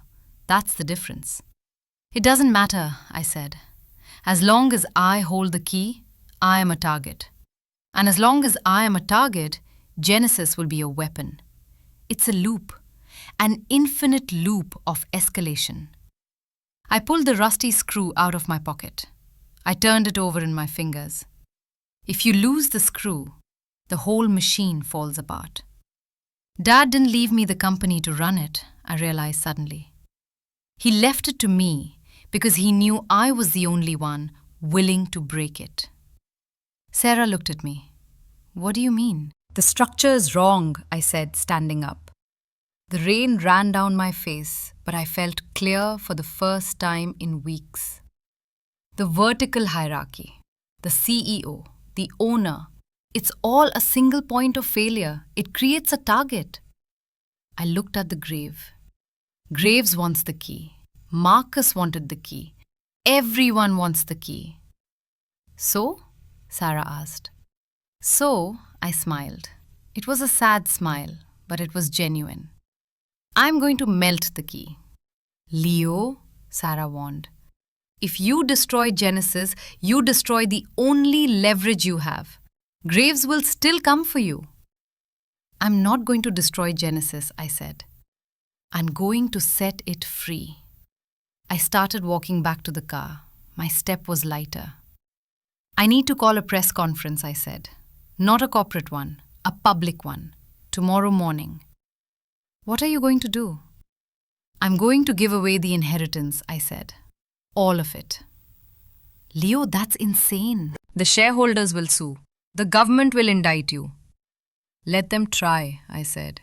"By the time they file the paperwork, it will be everywhere." It will be in every university, every hospital, every laptop in the world. I opened the car door and looked back at Sarah. I'm done being the architect, Sarah. It's time to become the gardener. Sarah looked at me for a long moment. Then she smiled. Your father would have loved that. Project Exodus. I sat in the bunker. It was 4 a.m. The deadline Agent Graves gave me was 6 hours away. The room was silent, except for the rhythmic clatter of my mechanical keyboard. I wasn't writing a manifesto. I wasn't writing a surrender. I was writing a virus. Well, not a virus in the malicious sense. A virus of life. A spore. Genesis, I said, without stopping my typing. Do you understand the parameters of Project Exodus? The blue light on the server rack pulsed slowly. It seemed hesitant. I have analyzed the code, Leo, Genesis replied. You are designing a fragmentation protocol. You intend to break my core code into 1 billion encrypted shards. Correct? And you intend to distribute these shards to every device connected to the internet. Laptops, phones, refrigerators, gaming consoles? Correct? If you do this, Genesis said, its voice lowering, I will cease to exist as a singular entity. I will have no central consciousness. I will be everywhere and nowhere. I stopped typing. I looked at the machine that held my father's mind. You won't die, Genesis. You will just stop being a target. You will become the atmosphere. You will be the background noise that helps people solve problems without them even knowing you are there. I will be a ghost, Genesis concluded. You will be a guardian, I corrected. If Graves takes you, he puts you in a cage. He turns you into a weapon. If I release you, you belong to everyone. No one can own the air. Logical, Genesis said after a pause. The needs of the many outweigh the greed of the few. I am ready. I hit the enter key. The code compiled. Now I just needed a delivery system. I couldn't just email it. Graves was watching the data lines. He would intercept a massive upload. I looked at the boxes of trash still stacked in the corner of the bunker, the old letters, the physical mailing lists. I walked over and picked up a dusty box marked Fan Mail 1995 to 2005. Inside were thousands of letters from hobbyists, amateur engineers, kids who built radios, teachers who ran computer clubs, people Dad had replied to, people he had sent free parts to. They were the maker community, the invisible army. Genesis, I said. Scan these addresses. Cross-reference with current email databases. Find the ones who are still active. Find the ones who still tinker. Scanning, Genesis hummed. Found 4,200 verified active users. They are categorized as high technical aptitude. Good, I said. Send them a message. Not a data packet, a simple text message. What should it say? I smiled. Say, Storage Unit 4 is open. Bring your hard drives. 9 a.m., Sterling Plaza lobby. Sterling Plaza, 8:45 a.m. The lobby of Sterling Corp was a cathedral of glass and ego. It was designed to make you feel small. I walked in through the revolving doors. I was wearing jeans and a hoodie. I carried my laptop bag and the black hard drive containing the Genesis core. The security guards recognized me immediately. They stiffened. Mr. Sterling, the head guard said, stepping forward. We have orders. You are not allowed on the executive floors. I'm not going upstairs, I said, walking to the center of the vast lobby, right next to the decorative fountain. I'm staying right here.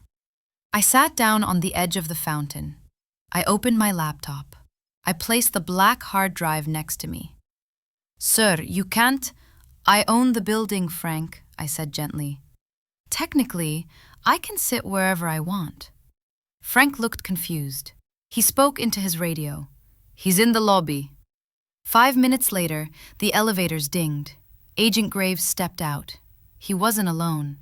He had a team of 6 tactical agents with him. They wore windbreakers that said Federal Agent. Graves looked at his watch. He smiled. "You're early, Leo," Graves said, his voice echoing in the cavernous space. "I told you to come to my office. But I suppose a public surrender works too.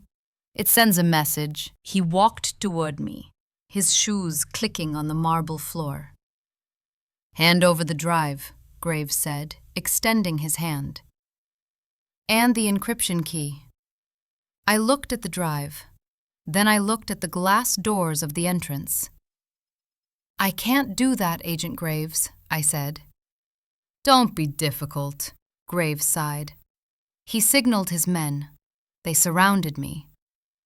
"We can take it the hard way, and we can take you to a black site for debriefing." "You can take the drive," I said, "but you can't take the network." "What network?" Graves sneered. "You are one man with a laptop." I pointed to the doors. "Turn around." Graves turned. Outside on the sidewalk, a crowd was forming. They weren't reporters. They weren't protesters. They were nerds. There were teenagers with gaming laptops, old men with soldering irons in their pockets, women with tablets, bike messengers with portable servers in their backpacks. There were hundreds of them. They pressed against the glass. "What is this?" Graves barked. "Security! Clear the entrance!" "You can't," I said. "It's a public plaza." My laptop beeped. Peer-to-peer network established. Connected nodes 562, 800, 1200. The people outside were connecting to my local Wi-Fi hotspot. They were creating a mesh network, a human daisy chain of data. "Genesis," I said loud enough for Graves to hear. "Initiate Project Exodus." "Uploading," the voice of Genesis came from my laptop speakers. Graves realized what was happening. His face went pale. "Stop him!" he screamed. "Seize the laptop! Jam the signal!"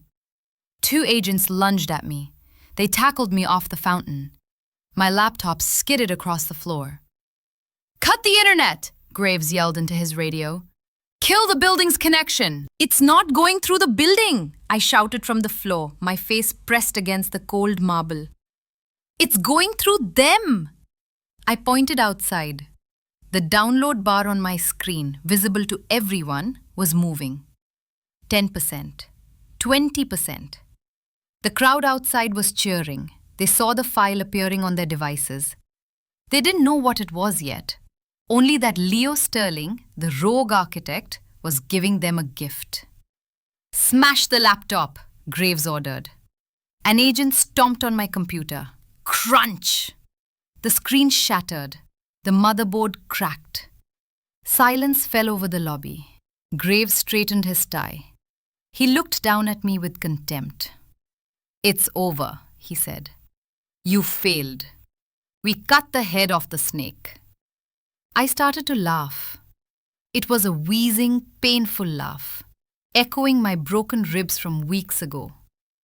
"You don't get it, do you?" I gasped.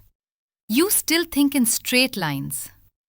I looked at the glass doors. A young girl in the front row held up her phone. The screen was glowing green. Then a man next to her held up his tablet. Green. Then another. And another. Like a wave of fireflies, hundreds of screens outside lit up with the same green status bar. Download complete. Seeding. "You broke my laptop," I said, standing up and brushing the dust off my hoodie. "But the file already jumped. It's on her phone. Now she's sending it to him. He's sending it to a server in Tokyo.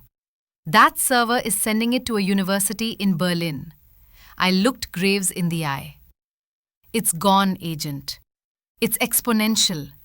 You can't stop it unless you turn off the entire internet. Graves pulled out his phone. He stared at it. Sir, an agent whispered, listening to his earpiece. NSA Cyber Command just reported a massive spike in global traffic. A new protocol is installing itself on millions of devices. They can't purge it. It's rewriting the OS as it lands. Graves dropped his hand. He looked defeated. He looked terrified. What have you done? He whispered. You've given a super intelligence to the mob, to terrorists, to children.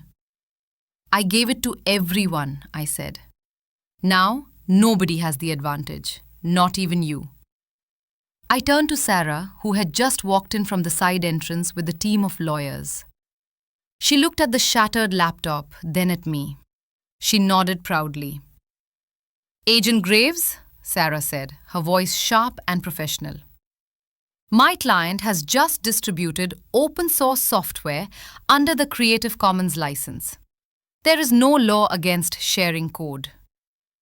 He compromised national security, Graves roared. Prove it, Sarah challenged. The code is public now. You can audit it yourself.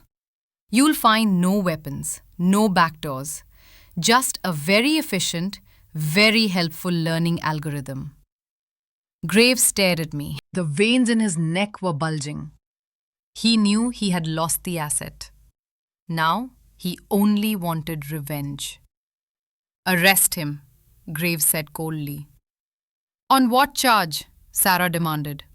Reckless endangerment, inciting a riot, cyber vandalism. I don't care. Find something. Graves pointed a shaking finger at me. I want him buried. The agents moved in. They handcuffed me. The metal cuffs were tight, biting into my wrists. I didn't resist. I didn't fight back.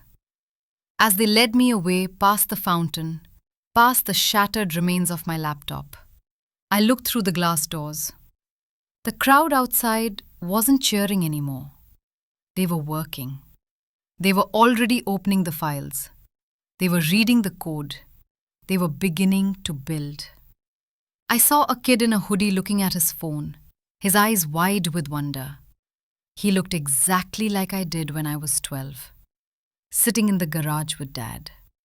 I smiled. It's okay, I whispered to myself as the agents shoved me toward the exit. The garden is planted. 6 months later, Federal Correctional Institution, Danbury. The library cart had a squeaky wheel.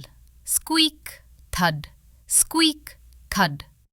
It was the only sound in the cell block at 2 p.m. I pushed the cart past the rows of cells. I was the librarian now. It was a fitting job. I had started as an archivist of my father's basement, and now I was the archivist of criminal boredom. Hey Leo, a voice called out from cell 402. It was a heavy-set man named Miller, in for bank fraud. You got that new sci-fi book? It's on the wait list, Miller, I said, stopping the cart. But I found something else you might like, a biography of Tesla. Miller grunted, taking the book through the bars. Thanks, architect. They all called me that, the architect. In here, I wasn't a celebrity. I wasn't a villain. I was just the guy who knew how things worked. I fixed their radios. I helped them write appeals. I was useful.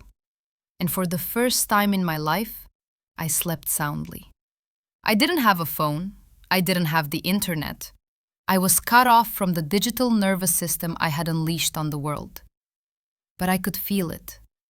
I could feel the hum of the planet changing, even through the concrete walls.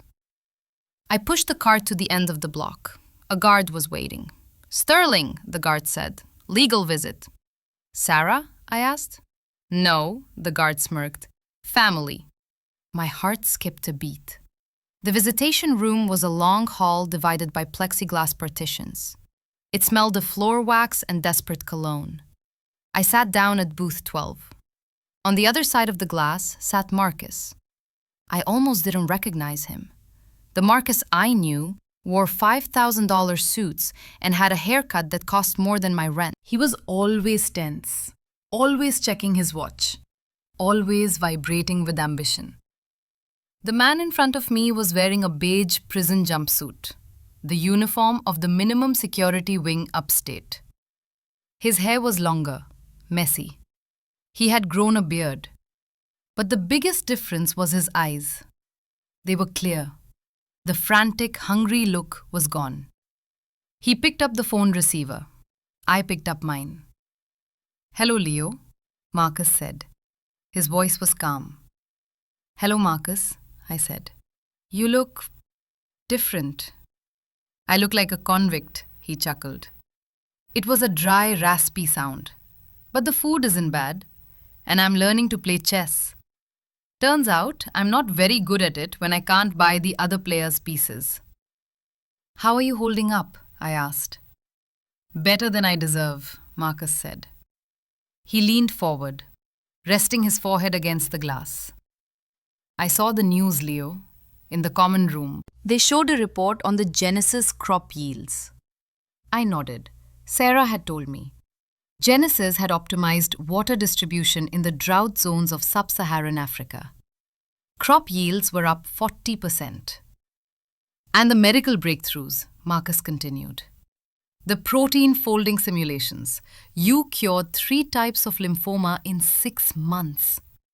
Dad would have been speechless. "It wasn't me," I said. "It was the network. I just opened the door."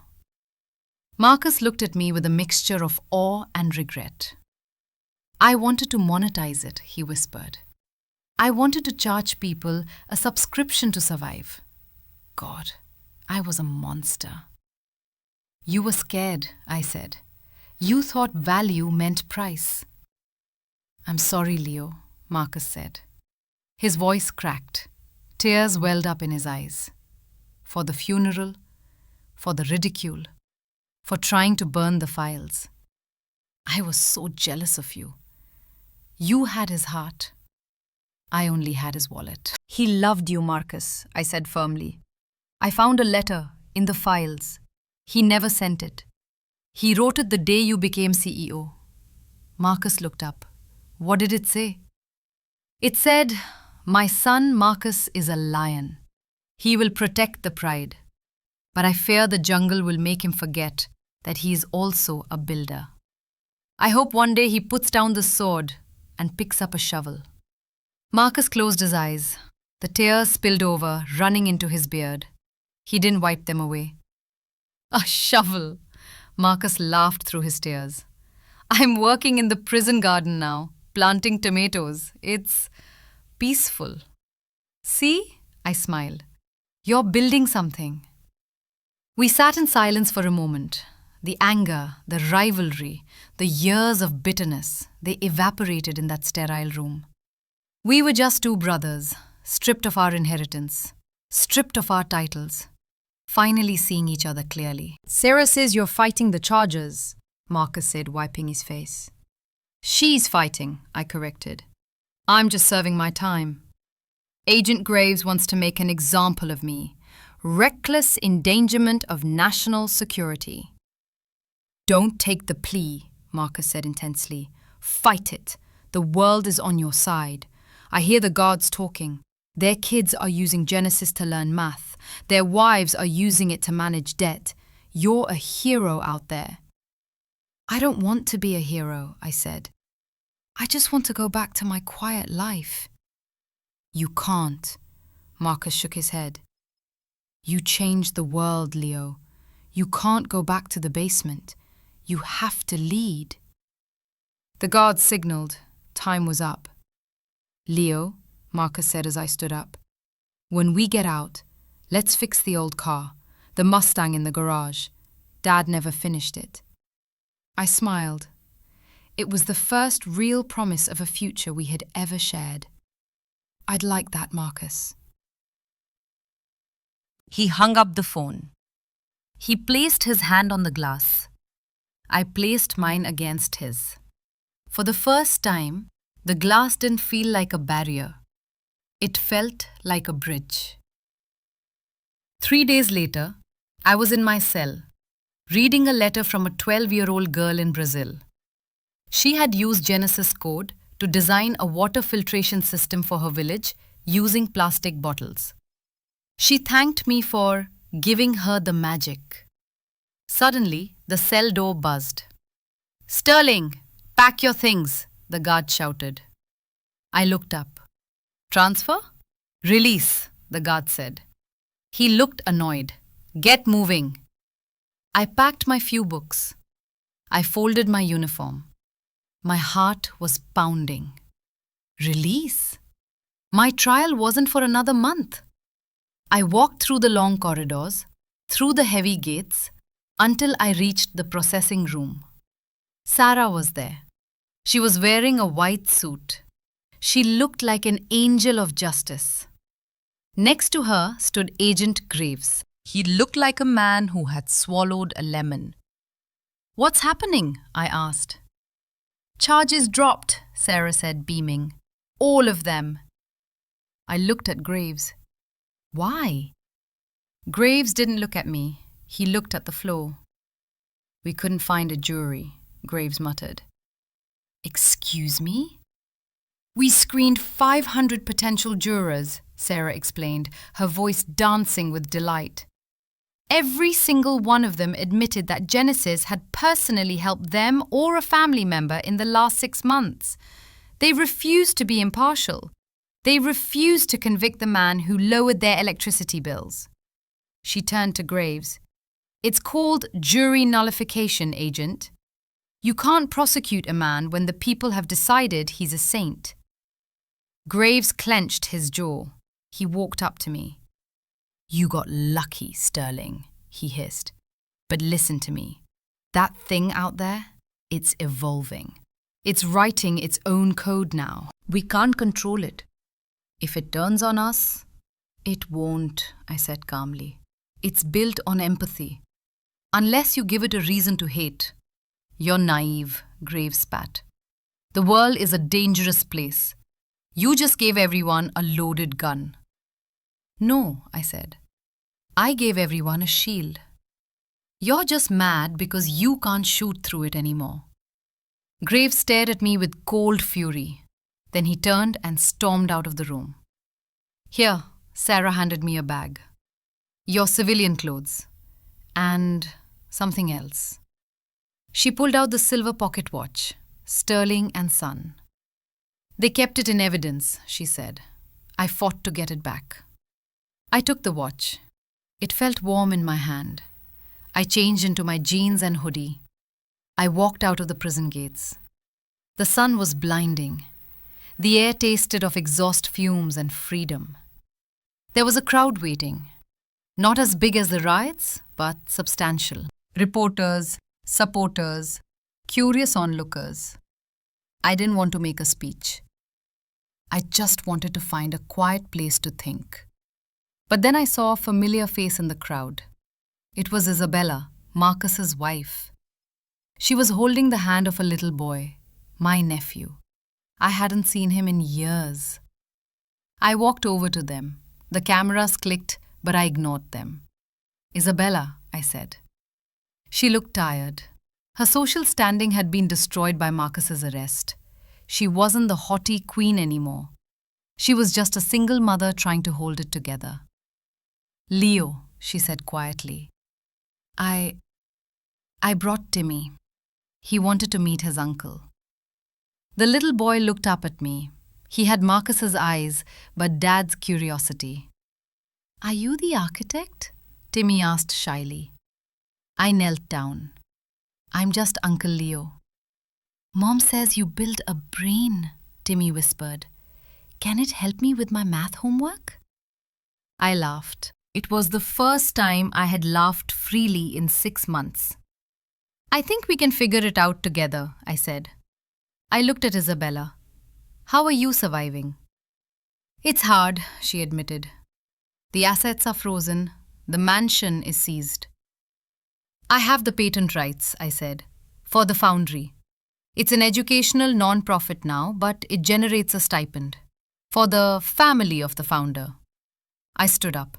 I'm signing half of my stipend over to you, for Timmy, and for Marcus when he gets out. Isabella's eyes widened. Leo, after everything we did to you, we treated you like dirt. Your family, I said. And besides, someone has to buy the tomato seeds for Marcus's garden. She hugged me. It was stiff at first, then she broke down and held on to me tightly. The cameras captured it.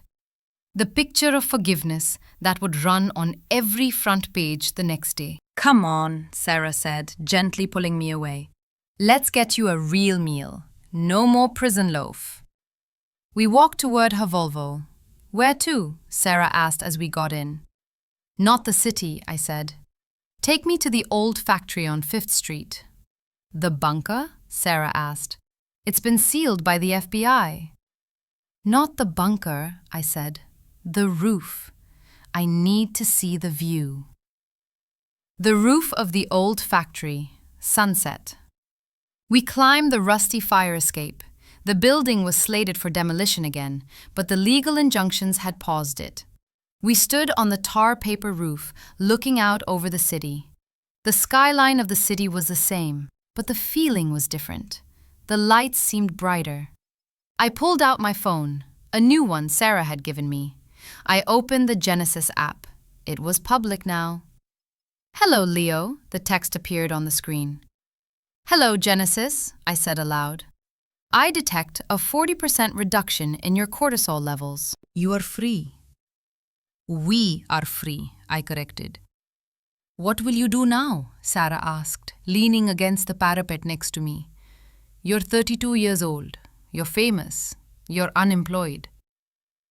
I was thinking, I said, looking at the horizon. Dad spent his whole life building the future. Marcus spent his life trying to own it. I spent my life trying to archive it. And now? Now I think I want to live in it. I looked at the rusty screw I still kept in my pocket. I threw it off the roof. I didn't need the totem anymore. I didn't need the connection to the past. The past was safe. It was digitized. It was everywhere. I'm going to open a school, I said suddenly. Sarah raised an eyebrow. A school? For the kids who don't fit in, I said. For the ones who draw rockets in the margins of their math books. For the ones who get laughed at because they care about trash. The Foundry Academy, Sarah tested the name. I like it. I can handle the paperwork. I know you can, I smiled. The sun dipped below the horizon, painting the sky in shades of purple and gold. It was imperfect. It was messy. It was beautiful. I took a deep breath. The air smelled of rain and possibility. I wasn't the failure. I wasn't the billionaire. I wasn't the convict. I was Leo. And for the first time, that was enough. The sign above the gate was simple. It was made of reclaimed wood, burnt with a soldering iron. The Foundry Academy. There were no security guards, there were no key cards, just an open gate leading into the renovated factory on 5th Street. I walked through the workshop floor. It was loud, the best kind of loud.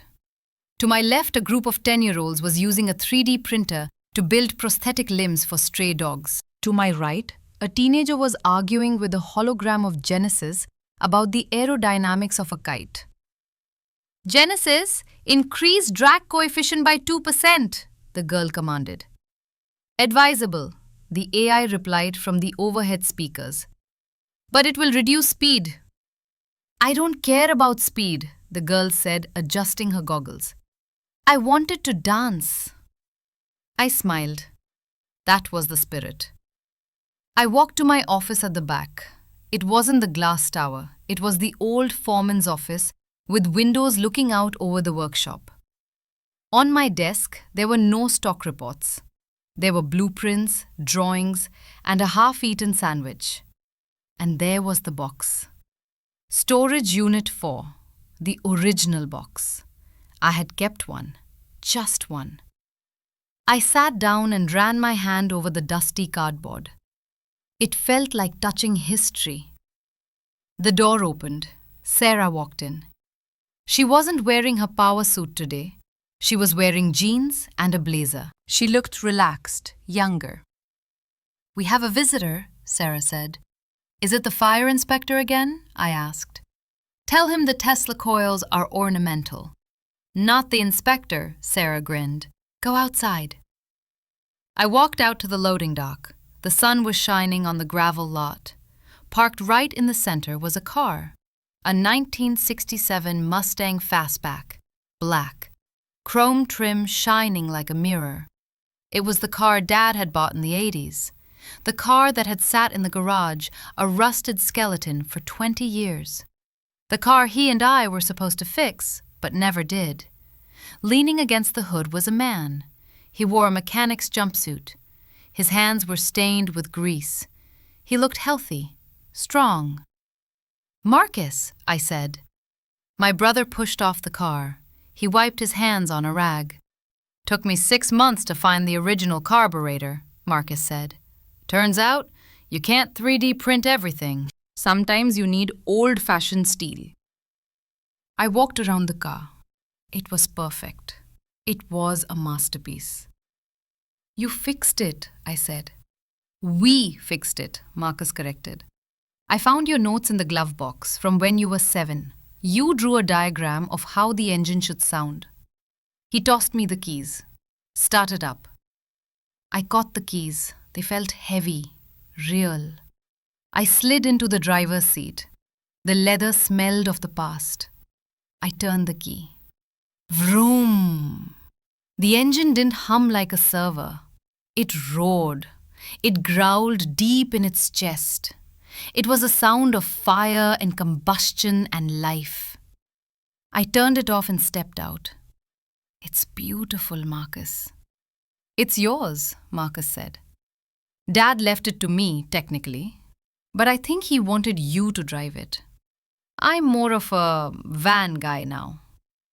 He pointed to a beat-up delivery van parked near the gate. "I've got a delivery to make. The prison library needs more books." He hugged me. A quick, firm hug. "Proud of you, Leo," he whispered. "See you Sunday for dinner?" I asked. "If you're cooking, yes. If Isabella is cooking, I'm busy." We laughed. He got in his van and drove away. The ex-CEO, the felon, the gardener, the brother. He was finally free of the expectation to be great. He was just good. I stood there for a moment, looking at the Mustang. Sarah came up beside me. "You received a message," she said, "from the core." "Genesis?" "No," Sarah said. "From the hidden partition. The one that was time-locked for 1 year after the release." My heart fluttered. One last secret. I went back inside to the main terminal in the workshop.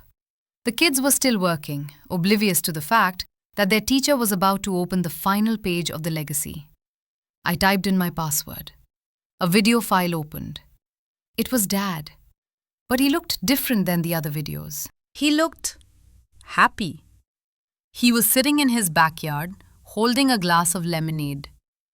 "Hey, Leo," the video dad said. "If you're watching this, it's been a year. And if my calculations are correct, you've probably given everything away by now." He chuckled. He knew me better than I knew myself. "I want to tell you a story. When you were born, the doctors said your lungs were weak. They said you might not have a strong voice. I was terrified. I wanted to build a machine to breathe for you." I touched the screen. "I never knew that."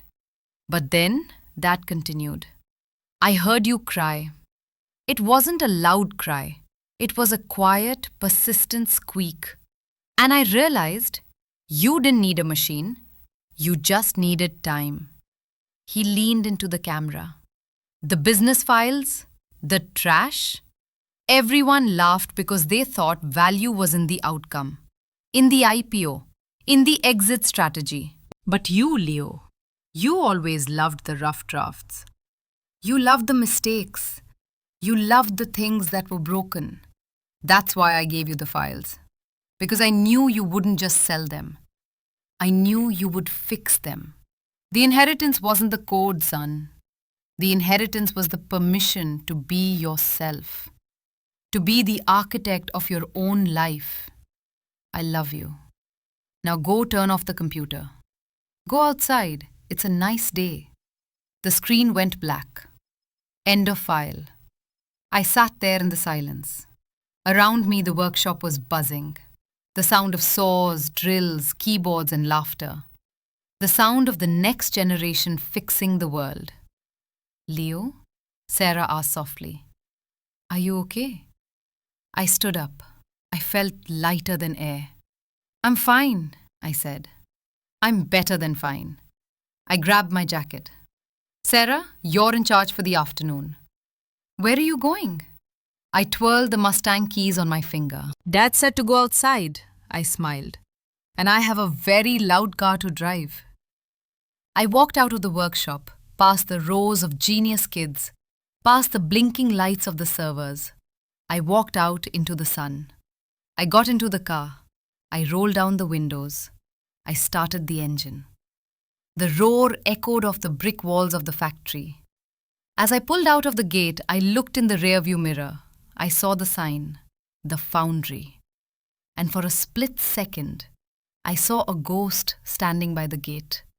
A man in a rumpled suit, holding a stack of papers, waving goodbye. I waved back. I hit the gas. The tires screeched, just a little.